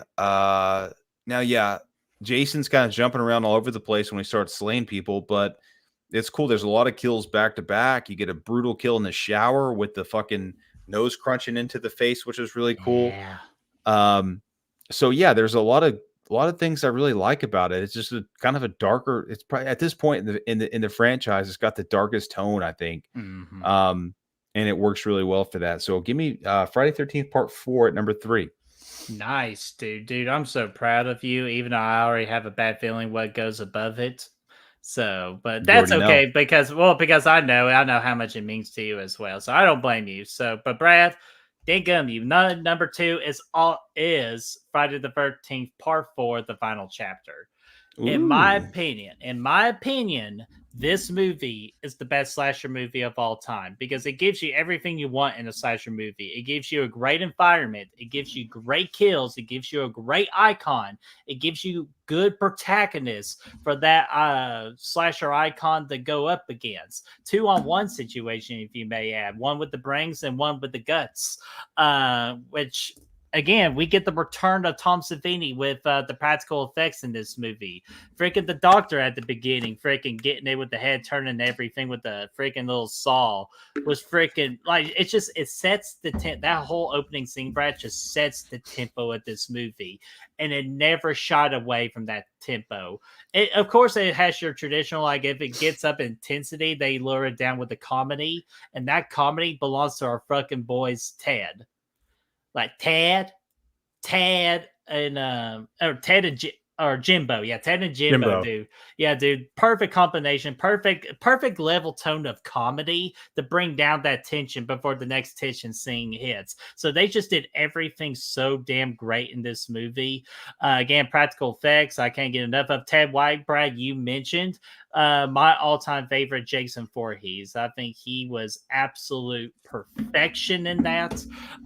Again, I think this is the best slasher movie of all time. But is this the best horror movie of all time? I'm sorry to say, it is not. So that is why my number 2 is Friday the 13th Part 4, the final chapter. And the main reason why this doesn't get a golden reel for me, a 5 out of 5, no matter how bad I want to give this a golden reel, I'm the one not marrying Sarah in the movie. I have a major crush on Sarah in the movie. Brad, you know, the one with the towel going, I think I'm in love. What? Nothing. Like, love her to death. I would bring her. I would just fit her right in my pocket and take her home with me. But the main reason why this doesn't get a perfect 5 out of 5 for me, Brad, is how they did the mother and cutting out that scene. I feel like if they would have kept that scene where Trish and Tommy would have found their mother in that bathtub, that would have been the 5 out of 5 moment for me. But instead, they just did a co-away kill, and we just haven't heard from her since. And that was really disappointing. So that's why this movie is a 4.75 out of 5. Number 2, the final chapter. Yeah, that was weak sauce, man. That was weak sauce, that kill. Number 2 for me, obviously, is Jason Lives, man. I think that it's the perfect Jason movie. You take a Jason, you start him slaying fools early and often. It's the best paced movie in the franchise, with the best opening sequence. Really, the best sequence in this whole franchise is the opening sequence of Jason Lives, with Tommy going to the graveyard, digging Jason up to end him once and for all, hitting him with that pipe, resurrecting his ass. He crawls out, there's maggots falling off and stuff. Cool fucking effects. Cool look. Tight ass. I always like to throw that out there. Hey, that's horse ass. Yeah, by CJ Graham coming out. And he punches the dude's heart out, and it just never stops from there. The whole movie is Tommy trying to convince people that Jason's back. Nobody believes him. And Jason's out there just fucking slaying people every few minutes. So many kills. They're all effective. And it's just fun, dude. And that's what we go to this franchise for, is to have fun. That's what's great about even the final chapter, is going into it and having a good time. And we do that with part 4. We do that with part 3. We do it with part 2. But this movie takes it to the next level and brings a meta angle to it before Scream was ever a thing, before New Nightmare was ever a thing, and makes it a thing. And Jason is intimidating in this. Just because the movie's fun doesn't make Jason less intimidating. He's still big. He's still strong. He's still slaying people in all these crazy ways. This is the introduction to the zombies, Jason. And I love it for that, dude. It's so, and I think that's why it's such a fan favorite too, is because it's just like the perfect Jason movie. If there's one movie that I want to show to somebody, hey, tell me what Jason's all about, this is the movie that I'm showing them, because it really captures all aspects of this franchise in one movie. There's no titties in it, but that's okay. We just need to have a good time, and we'll grow with it. And I take it for that. It's awesome. The ending, the third act in the lake with Jason walking out into the water and like going underwater and popping up and scaring Tommy on the boat. Death. Sheriff Garris was an awesome side character. Tommy Jarvis in this thing was fucking awesome as a lead. One of the few final guys that's actually fucking badass in this movie. And he just he takes it to the end. And that rivalry with Sheriff Garris was awesome. Sheriff Garris duking it out with Jason with all of his guns, his shotgun, shooting Jason. The atmosphere in this thing, shot here in Georgia, by the way, the atmosphere is electric. With the wind blowing in that final act, that there's leaves flying around everywhere. They're out by the lake. There's kids at camp for the first time ever. Give it to me. Jason Lives is fucking sexy. The music, somebody said it, Alice Cooper, Chester, I think, which, by the way, welcome to the show, was fucking awesome. He's been here, dude. Okay, well, either way, welcome to the show. I know it's been a long show, so. So it's good to see you. And yeah, Alice Cooper's music kicked ass. Their RV kills, one of the best cinematic moments of this whole franchise. Give it to me, dude. It's fucking awesome. Yeah, dude. Again, I respect it for you. So, but it's just unfortunately, it just doesn't do it for me how it did it with you. But from your story and upbringings with the horror genre, I totally understand why you put it at number 2, and I salute you. Yeah, and that's too nostalgic. This is the movie that got me into horror movies, man. As a kid, Mhm. it's a pretty kid friendly movie. It really is. Yeah, I mean, there's not nudity, there's not a lot of bad language, there's some kills, but And it's they're not not over the all top. bad. Yeah, it's not over the top. So yeah, I mean, it's a good introduction to horror. I think if you know somebody that hasn't seen a horror movie before, but they're interested to see what it's about, this is what you show them, man. It's awesome. Nice. And Brad, do you think I'm a farthead? Yes. Yay! All right, Brad. I know we've been almost 3 hours long, so guys, I appreciate you. We're going to do our one, show you the little surprise, and then get out here and close out Good Will Hunting this year. Come back for another Good Will Hunting next year. So, Brad, you ready to do this? Number 1. Let's do it. Let's do it. All right. And some of you probably already figured it out from me and Brad's perspective, but we're still going to do it so we can officially get it on tape. Number 1 for me, the best movie out of the big 3 is the original Nightmare on Elm Street. My opinion, this should have been the perfect horror movie. The absolute perfect horror movie should have been a 10 out of 5. It should have given all that. Freddy Krueger, iconic horror villain. Freaking just, dude, entering your dreams and fucking torturing you and even killing you. Dude, do you not even know, like, even the potential of how fucking scary that is? To me, that's the scariest horror icon that's out there, dude, because of that kind of ability. Nancy Thompson, who is a great protagonist and a great final girl to go up against Freddy Krueger like that. Freaking phenomenal. John Saxton, awesome character as being a sheriff in that one, and a father too, just dealing with a bunch of emotions and all that and a bunch of stuff. Johnny Depp being a very good innocent boyfriend trying to do his best even though his ass keeps on falling asleep. We get one of the greatest kills of all time with the Tina death. Absolutely phenomenal. And plus that whole like school building scene where we see Tina in that bag. Dude, it's chilling, dude. It's so fucking good. The score of this movie absolutely gives this movie just an identity. Fucking great. Like, there's so much great in this. Again, it should be a 10 out of 5, a 5 out of 5, a 20 out of 5. It absolutely should. But those motherfuckers had like 3 different endings in mind. And unfortunately, we couldn't go with the right ending. And instead, we went with 3 different endings combining into one. Those last 5 to 10 minutes absolutely ruined this movie for being perfection. So that's why, honestly, Brad, this movie is like a 4.99 out of 5. So technically, letterbox purposes, it's a 4.5. It's just if they would have fixed those last 5 to 10 minutes, this movie would have just been the perfect horror movie of all time. Absolutely, but I just can't do that. So the next best thing I can reward this movie is being the best horror movie out of the big 3 that we've done tonight. We've done 33 movies. This one is the King of Kings. Number 1, A Nightmare on Elm Street. And just in time, too, because in the month of November, it celebrates the big 4-0. Yeah, absolutely, man. Yeah, number 1 for me is Halloween, the original. You guys know how much I love this franchise. It's not much of a surprise to anybody, but obviously it's the film that started it all, man.